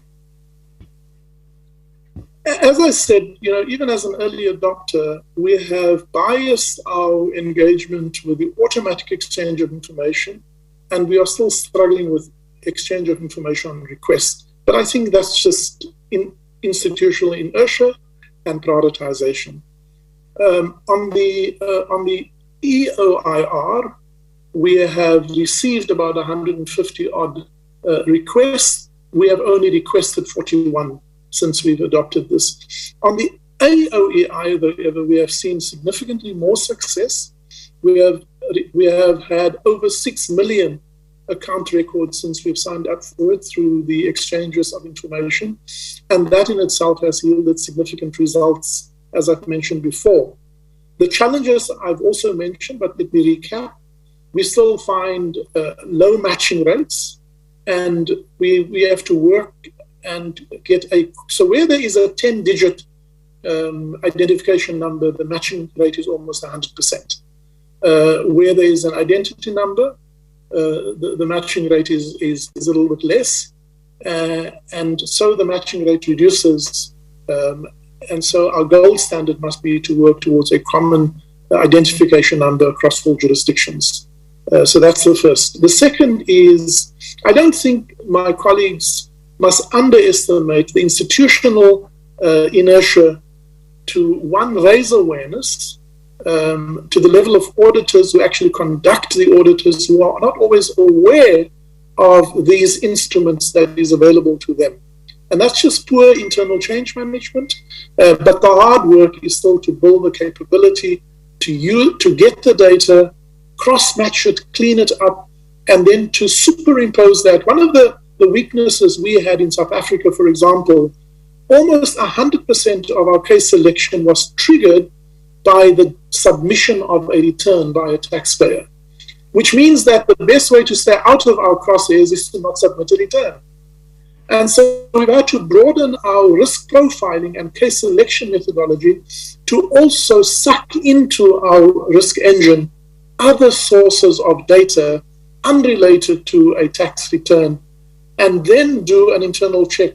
And have, for example, noticed people with high questionable economic activity, locally and abroad, are not even registered for tax. So if we're sitting here waiting for a declaration, we'll never know about them.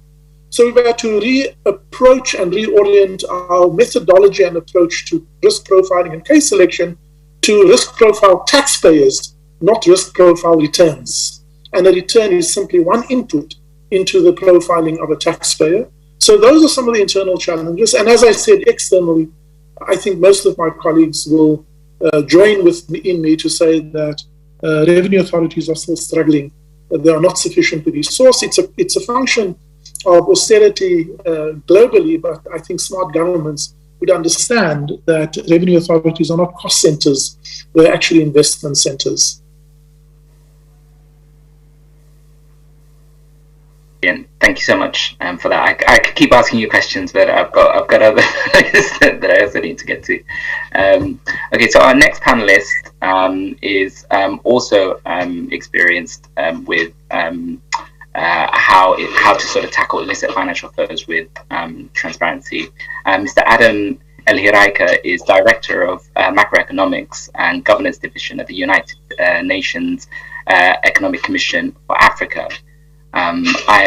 IFFs have been sort of damaging the effects of African countries including in their growth of social economic development and weakening their governance, and importantly, draining resources and tax revenue.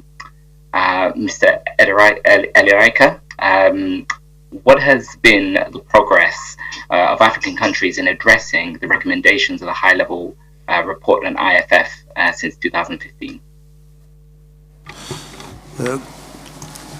Good morning. Many thanks, Mr. Hamza. I would like to thank the Africa Tax Initiative for giving us in the United Nations Economic Commission for Africa the opportunity to participate in this panel. And I would like to give you greetings of my Executive Secretary, Vera Songwe, who couldn't join us today. I am really very happy to talk about this issue of illicit financial flows. We started difficult discussions about this back in 2010 during a joint meeting of African Union Commission and United Nations Economic Commission for Africa during annual conference in Malawi. Since then, at that very difficult time, the discussion was very difficult, but I think we have come a long way within Africa, within the United Nations and international organizations, and a lot has been done since then in response to the recommendations of the high-level panel on illicit financial flows chaired by a former president of South Africa, Mr. Thabo Mbeki. But equally, many of the key policies remain under-implemented by most African countries. And we heard a lot today about the progress being made in some regards. But let me just mention a few examples. According to our analysis, Mozambique and South Africa have taken, for example, decisions to freeze or review double taxation agreements. Uganda has an open contracting data platform. 7 jurisdictions have introduced legislation that requires the recording of beneficial ownership. And maybe some of you remember how difficult it was to talk about beneficial ownership in Washington especially. These jurisdictions include Botswana, Egypt, Ghana, Kenya, Mauritius, the Seychelles, and Tunisia. And Ghana and Kenya launched online central beneficial ownership registries in 2020. However, a lot more is needed, as only 21% of African countries south of the Sahara, we don't use the term sub-Saharan Africa. Until we own our data, then we will be able to see Africa all the time. Now ask countries to submit information on beneficial ownership. And most economies still do not require legal entities to disclose beneficial ownership information at all. So countries including Burkina Faso, South Africa, and Uganda have brought in additional tax revenue using information gained through exchange of tax information. We just heard the commissioner from South Africa talking about how they benefited from EOIE. Mauritius, the Seychelles, and South Africa are also making use of the automatic exchange of tax information. Morocco is pursuing policies against drug trafficking. And a lot has been done actually in this regard, but a lot needs to be done. Hamza. Do you want me to proceed with? No, yeah. Brilliant. No, thank you. I guess my next question is the exchange of information for tax purposes has proven very effective in the fight against tax evasion and illicit financial flows. However, many African countries have yet to adopt the framework. How should we ensure that more African countries implement exchange of information, and what's the role of ECA, that the ECA can play in this? Okay, right, okay. Before responding to this question, Hamza, I would like to just say a few things, a few words about what we are doing in ECA to support African countries in this journey.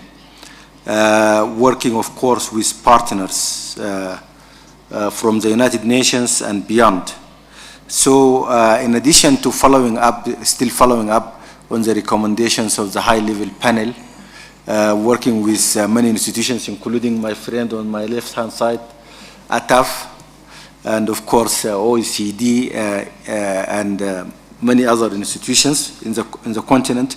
We continue to do research and to contribute to capacity building among African countries and to help them with institutional reforms needed. So we published a few reports, including our last economic governance report on institutional infrastructure for curbing illicit financial flows from Africa.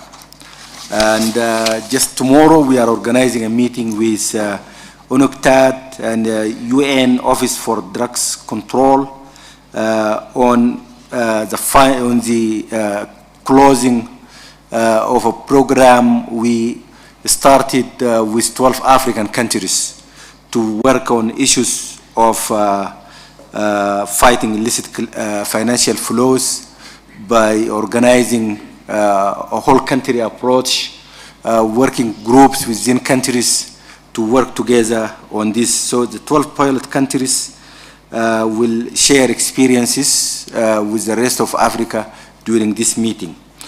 Coming back to your question on the issue of tax evasion, and in particular how countries can really make use of tax transparency and exchange of information in fighting tax evasion and other forms of illicit financial flows. I would like here to really recognize the work that have the OECD and G20 done in this framework to address issues of tax cooperation, and through the inclusive framework on BEPS and the Global Forum on Transparency and Exchange of Information for Tax Purposes. So the work you have been doing is really helpful in this direction. So exchange of information for tax purposes is important in our view because it helps countries, especially we have tax administrators here who know this better than us. It helps tax administrations to collect revenue from cross-border transactions and activities more effectively, and to narrow the tax gap created by international tax evasion and avoidance, and to also help increase corporate profits by reducing profit shifting and hidden offshore wealth. So this can be very helpful to countries, as I said, the tax administrations and commissioners here present know this better than us.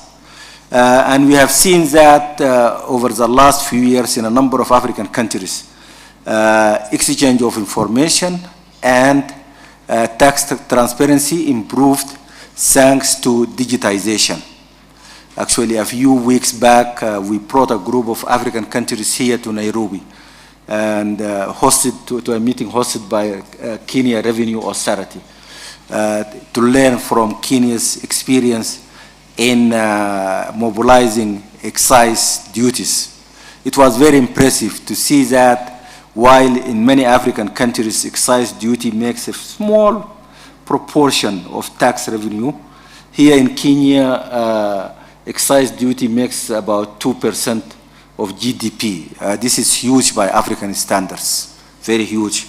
And the countries really benefited, the countries we brought here express their appreciation of what Kenya is doing, and they are following up with us, and we are working with them to benefit from this Kenyan experience.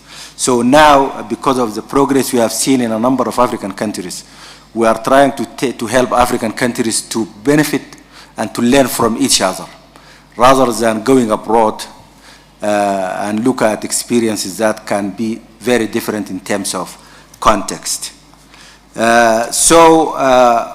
We need to ensure that more African countries implement exchange of information for tax purposes, and ECA advocated the whole of government approach to addressing IFFs, as I said, bringing different actors within countries to work together.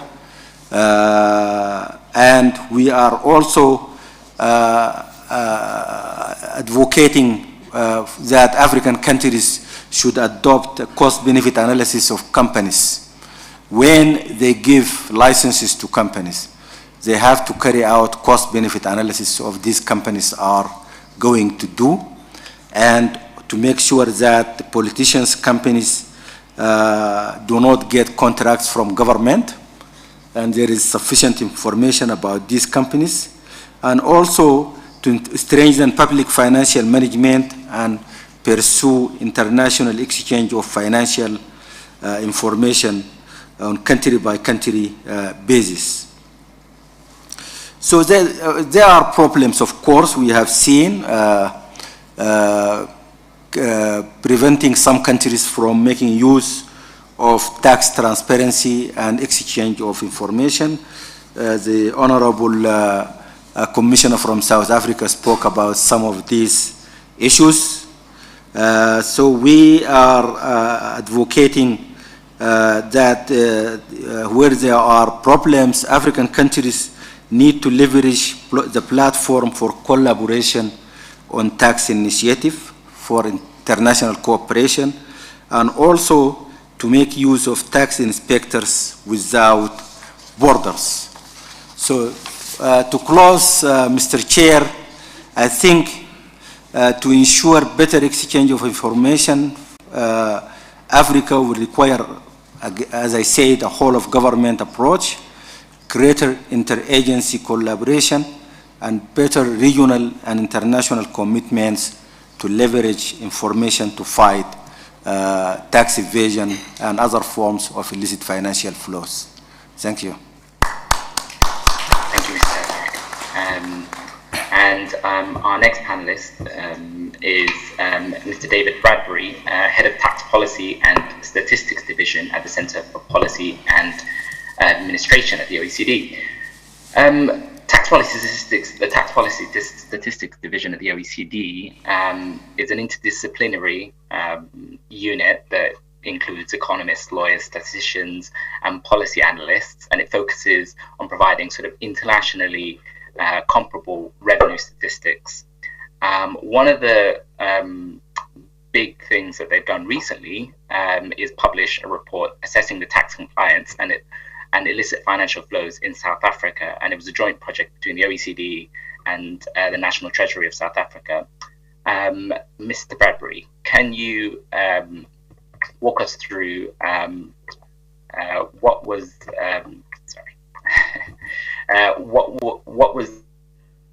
what is the approach taken in the report to measure the scale of illicit financial flows in South Africa, and what are the main findings of the report? Well, thanks very much, Hamza, and thank you, Chair and colleagues. It's great to be able to join you.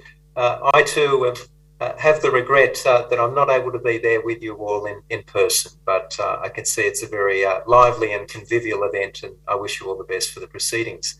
As Hamza just indicated, my team has been working with the South African Treasury on a report to quantify the impact and the scale of illicit financial flows in South Africa.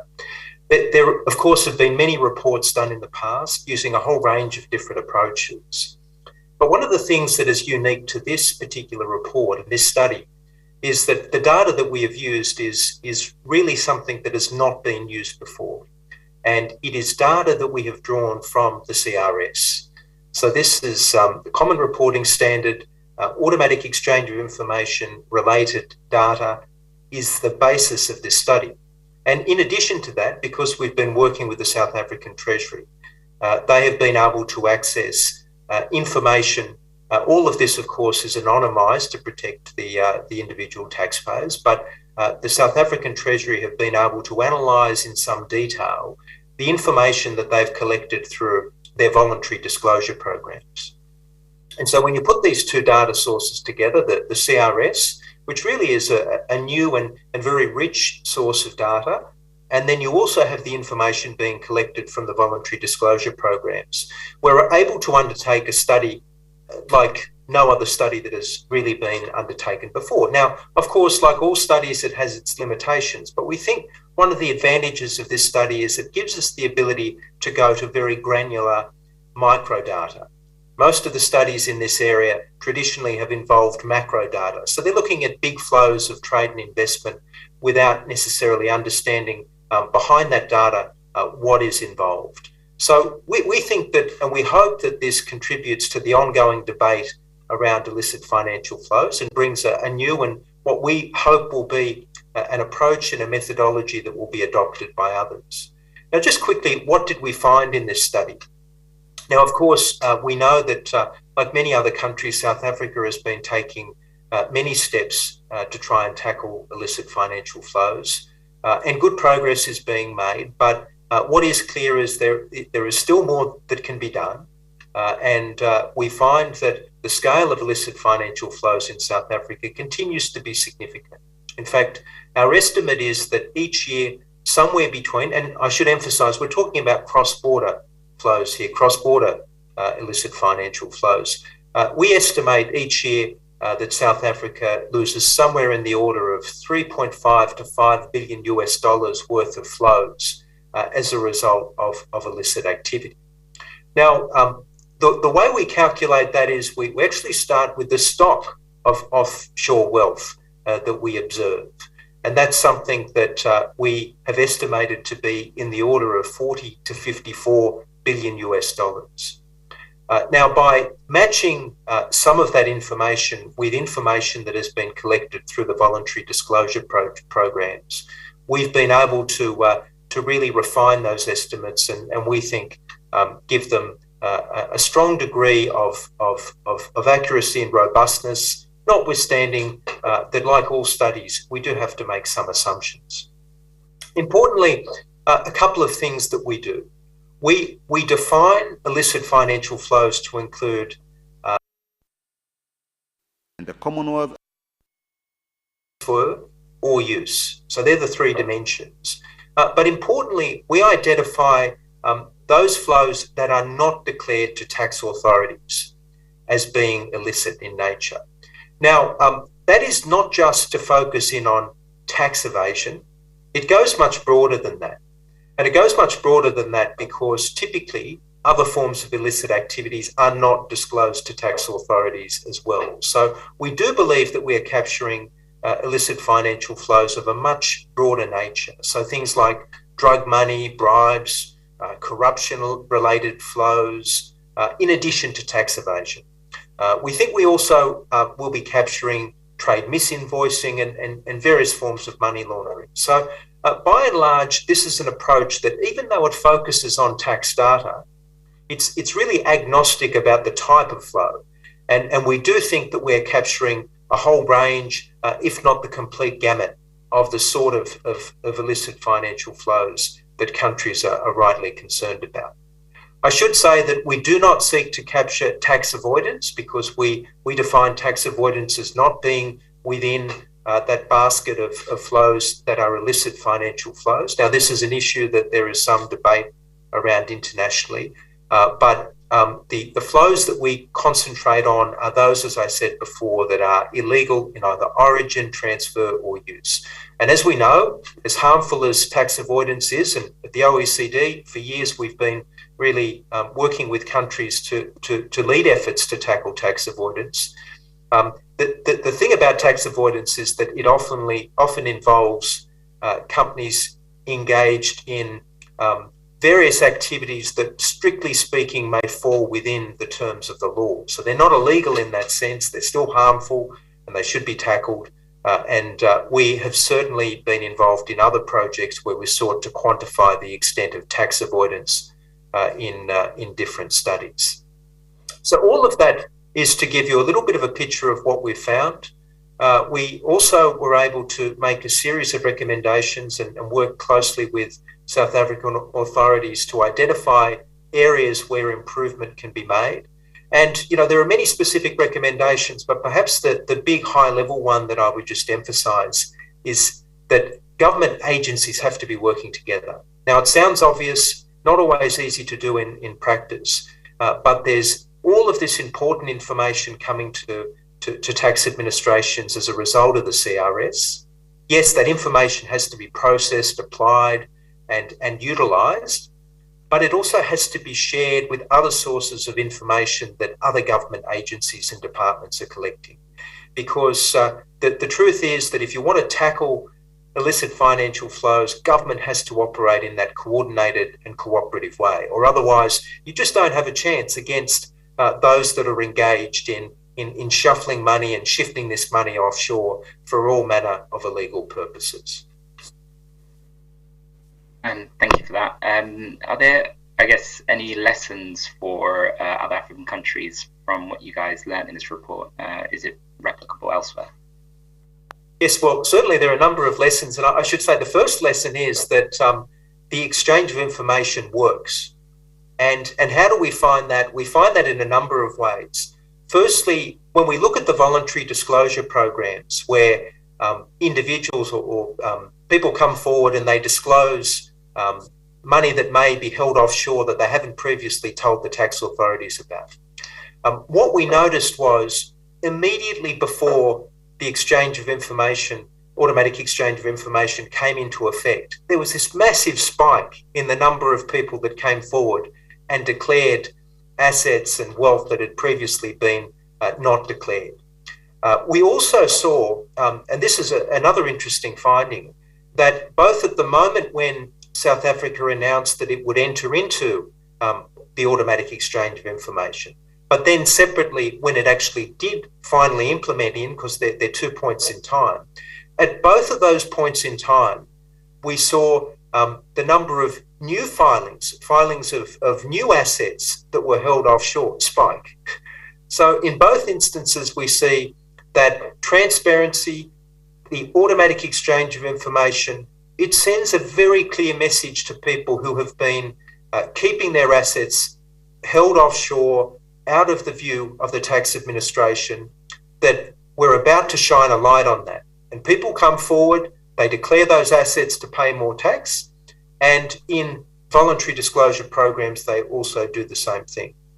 In terms of lessons for other countries, I think one of the key lessons is that there is a lot to be said for using the data that you've got to better understand the nature of the problem.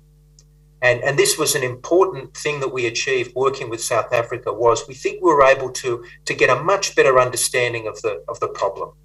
Now, you have a better chance of tackling the problem, I think, when you have that understanding of the problem. But indeed, through that process, we identified many areas where additional work could be done, or better coordination with agencies could occur in order to ensure that a more timely response could be brought into effect by the authorities. And of course, you need to act in a timely way because we know how sophisticated some of the individuals and the various groups that are involved in organised crime and other forms of illicit activity can be.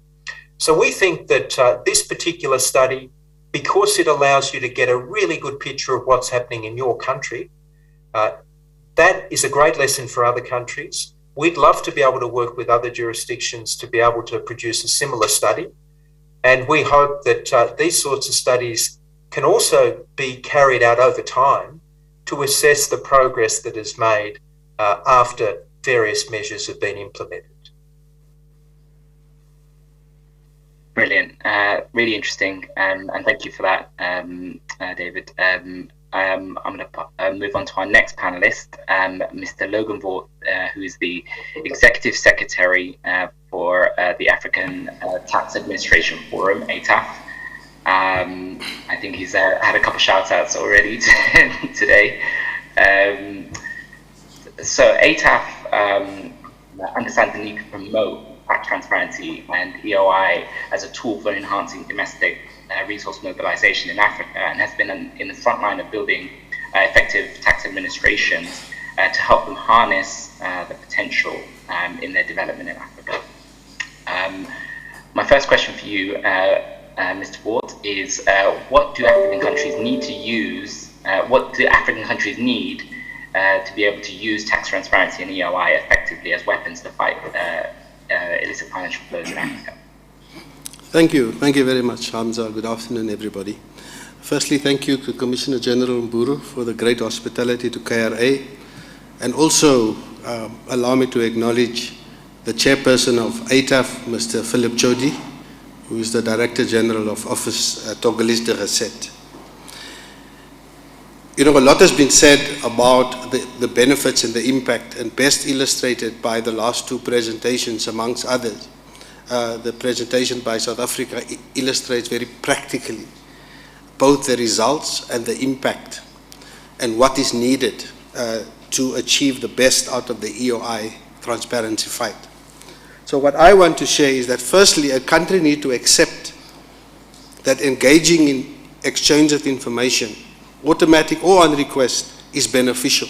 It yields results, and it is the key to dealing with illicit financial flows. There must be an acceptance of that.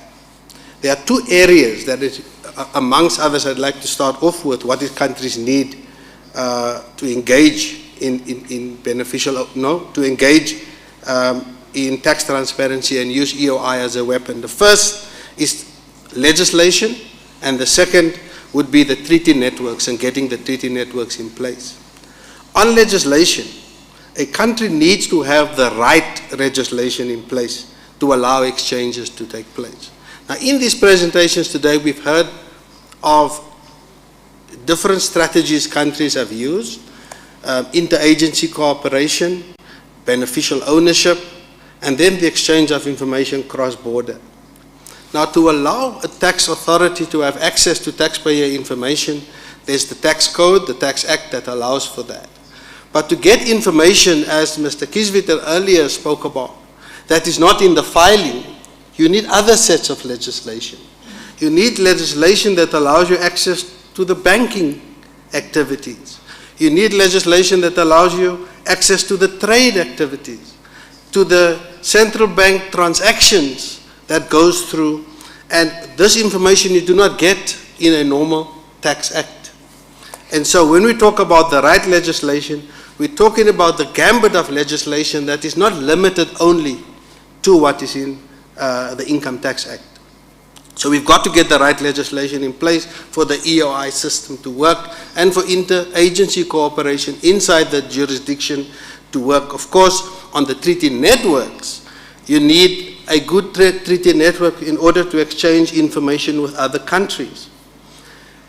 On the issue of the right legislation, the legislation do not only deal with exchange of information legislation. I think Mr. Bradbury, in his exposition of the research into South Africa, spoke about the various instruments they use to look at illicit financial flows, and he defined it as those that are illicit. The biggest form of illicit financial flows in Africa actually happens through tax avoidance. And so that particular study would not have picked it up as you rightfully suggest. But there are legislative instruments that we need to deal with tax avoidance, because it's actually a bigger form of loss than evasion itself. And for that, AITA, for example, have put together a guideline on transfer pricing legislation for African countries. We've put together a guideline on interest deductibility rules, on thin capitalization. So those are other sets of rules to minimize the so-called legal ways in which people are reducing the revenue take of African jurisdictions. And that's an important part of that legislation. On the tax treaty networks, what's important, Africa has too few treaties, it has weak treaties, and I'm glad in the earlier presentation by Dr. Alderika next to me, he spoke about some countries that are renegotiating those treaties. That's very important. What are the other elements? I think it's important to invest in infrastructure and information exchange. The type of infrastructure that allows, as Mr. Kieswetter illustrated, you to say, if you receive 6 million pieces of data that allows you a $30 billion US potential income, you need computers to process this. You need analysts to dissect the information. You need data security. For all of this, you need an investment, and people said here that we do not invest enough in tax administration. So an important part of this is to have competent authorities that are able to have trained people, but also to have especially information security and information technology infrastructure. Of course, we need policies. So let me quickly go on to say what other things are needed. We need the proper policies, and we need capacity building. In capacity building, we're particularly looking at some of the issues raised earlier, but we need to train competent authorities. We need to train data analysts, and we need tax inspectors that are able to use the information. In a lot of the audits, exchange of information data is not accessed or not even aware of. So there's a disjuncture, as Mr. Kieswetter tried to illustrate earlier, between the traditional audit and that which has become available over the last decade through these international cooperative instruments, such as exchange of information. Of course, two important elements in conclusion of the section. Access to multinational enterprise information, access to commercial databases is important, and it's incredibly expensive. ITAF has for the past 4 years purchased those licenses. And through that purchase have allowed access to all our members to access those licenses, and have been able to, as part of our own $3 billion of tax money returned, have been using those databases in local jurisdictions in order to do that. So accessing that databases is important. A robust automation process within the automatic exchange of information, like some of the work in those countries that have automatic exchange of information, like the work we're starting to do, Commissioner General Mburu here in KRA with you, in preparation for automatic exchange of information. The final point I want to make, Hamza, on this point, is for me a very important point. A lot of the obstacles dealing with transparency and information exchange and the type of legislation that we need, and the fact that we struggle to get this, I had a few conversations during coffee here, the struggle to get this legislation through Parliament, the struggle to get it through to the State Law Advisor, the struggle to get it through to the ministries. A lot of this probably can be circumvented if we try and deal with the issue of country-by-country reporting differently. And I want to suggest that a key policy consideration must be to allow for the local filing of M&E subsidiaries in that jurisdiction. For example, African countries have very limited EOI mechanisms, and they have equally limited treaty networks. In some instances, some jurisdictions are not even party to the multilateral instrument that Grace was talking about. But even for those who have ratified the MAC, if dealing with a multinational enterprise, for example, from the US, this is an example, and noting that the US is a major economy and home to many multinational enterprises and ultimate parent entities, and that they operate within African countries. And given the fact that in this example I'm making, the US is not part of the MAC, it means that countries won't be able to receive a country-by-country report from the US. This is because the US has treaties only with 4 African countries, and so it's not obliged to send these reports to countries for whom it's not concluded these contracts. And that's very important. And as a result, there's a glaring gap, as most African countries won't receive country-by-country reports from the bulk of M&Es, because the majority of them operates within the US in my example. And in reality, for this reason, we need to give consideration, and the Africa Initiative must take this as part of its agenda, that local filing would address these gaps. That means a subsidiary should be required to file their country-by-country report in the jurisdiction where it files its tax return, and thus it addresses a lot of the EOI requirements that we're trying to address in this meeting. So ITAF has been working on this. We've got a working group on exchange of information and involved in the setting up of competent authority offices across the continent, 24 so far, and also we have a rapid response facility. It's a program that provides tax auditors across the continent in an inter-African exchange program, and through this program we've been able to engage in audits in a number of African countries up to now. So those are the initial responses to your question, Hamza. Thank you. Thank you very much for that. I guess like some of this is already touched on, but can you walk us through what you think the African Initiative should focus on next? Well, I think in terms of what the Africa Initiative should focus on next is in the tax transparency report that was launched here today, there are a number of striking points in there. The limited amount of exchanges that has taken place, some of the infrastructure challenges, and I think it's important that we try and address that in a very sort of operational way. We've seen part of that report has got a number of cooperating partners if you look at the back of that report. And we must get our partners involved because this is a very resource-rich project, and many countries on the continent. As my colleague Dr. Alderica says here, we're not talking about sub-Saharan Africa, Africa south of the Sahara. There's a lot of resource constraints in setting up the technology, the training, and so on. And we should have the confidence to provide these resources to those countries. We should have the confidence to provide those resources to the continent, and then to facilitate the use of those resources. I think we need to do that. I think the Africa Initiative must take up the issue of localized country-by-country reporting that I have just mentioned. But importantly, we need to broaden the partners that we work with. ATAF works, for example, with a number of African partners in this. This includes the African Union, the African Development Bank, the UN Economic Commission for Africa, and the Tax Justice Network.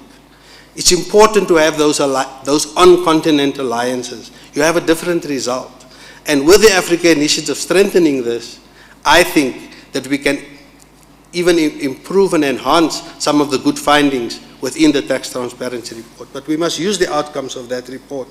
Globally, the work we do with the Global Forum, CREDAF, CATA, and the West African Tax Administration Forum is important. So those workings, because all of these institutions I am mentioning are working with the members around this table, the African countries around this table, and others who are not here in those jurisdictions. And we need to broaden this beyond who is doing what, but we need to broaden this and put in an evaluation and a monitoring mechanism that measures what we bring back, that measures what we have planted, and so that we can, across organizations and in partnerships, work far more efficiently. Thank you. Brilliant. Thank you so much for that. I'm aware that we've sort of run over ever so slightly, but I wonder if we can have maybe one question from the audience.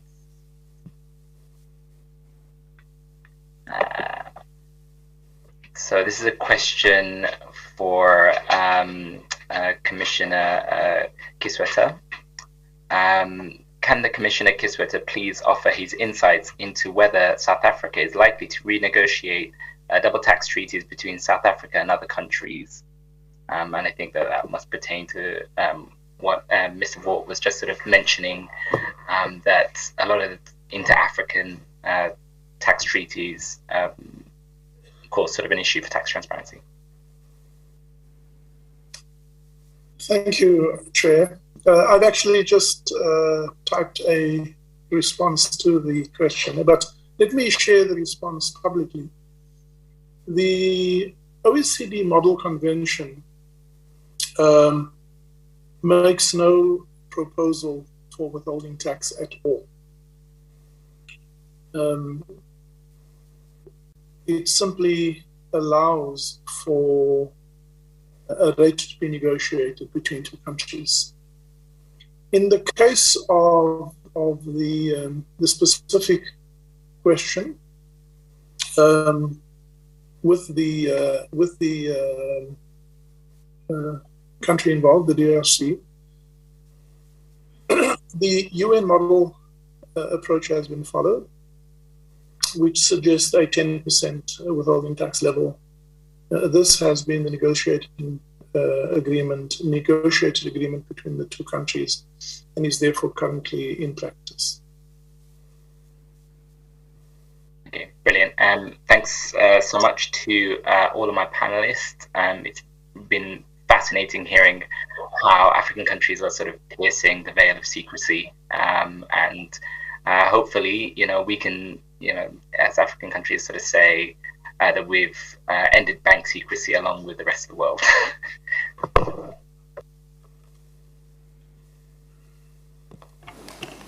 Thank you very much, Hamza Ali. I think we can applaud Hamza for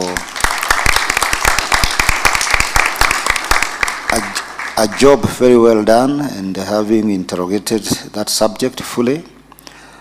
And let me also appreciate the panelists, starting with Ms. Grace, Edward, David, Adam, and Logan, for prosecuting that agenda fully.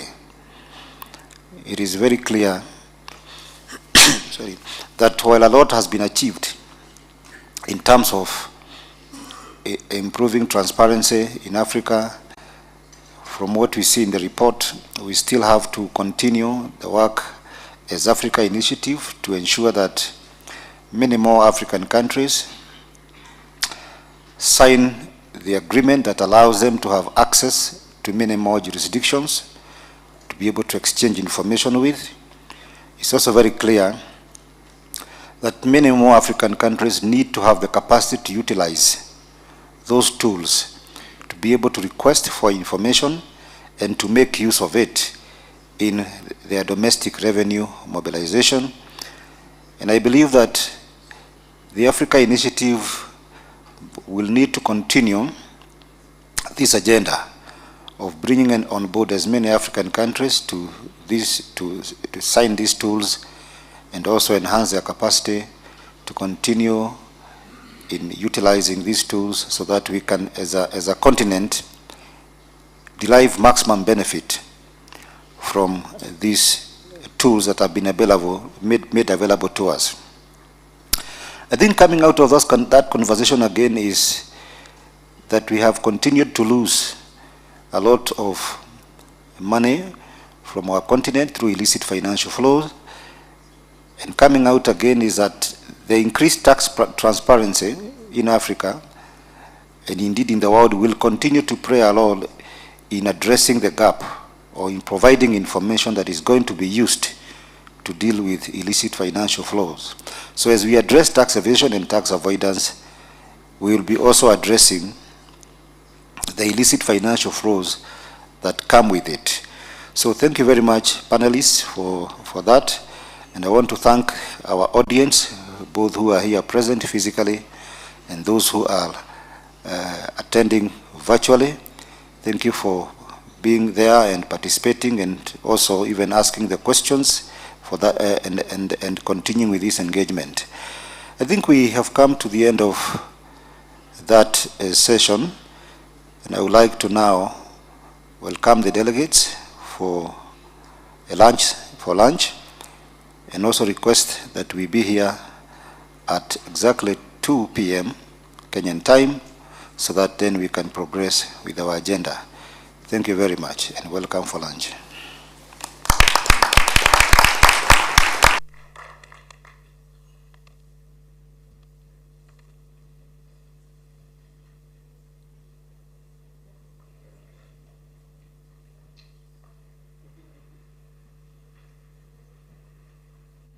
Thank you very much, our chair, and all our participants for that very engaging session.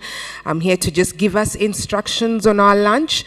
But before we go for lunch, esteemed delegates, I got a report that not all of us were present for the group photo, and since we want to take it home as a memorabilia, then I believe we're full house and we shall take a group photo. We have arranged a fantastic place up at the rooftop, and we shall have our ushers guide us there. It's just going to take us 2 minutes. We'll take a great group photo for the entire team here. We've got a lot of space up there, and it's just going to be out, and our ushers are going to lead you up to where the rooftop is. After that photo session, esteemed delegates, we're going to go for lunch at the gardens, and our ushers will guide us to where the gardens are located, where it's set up for your meal.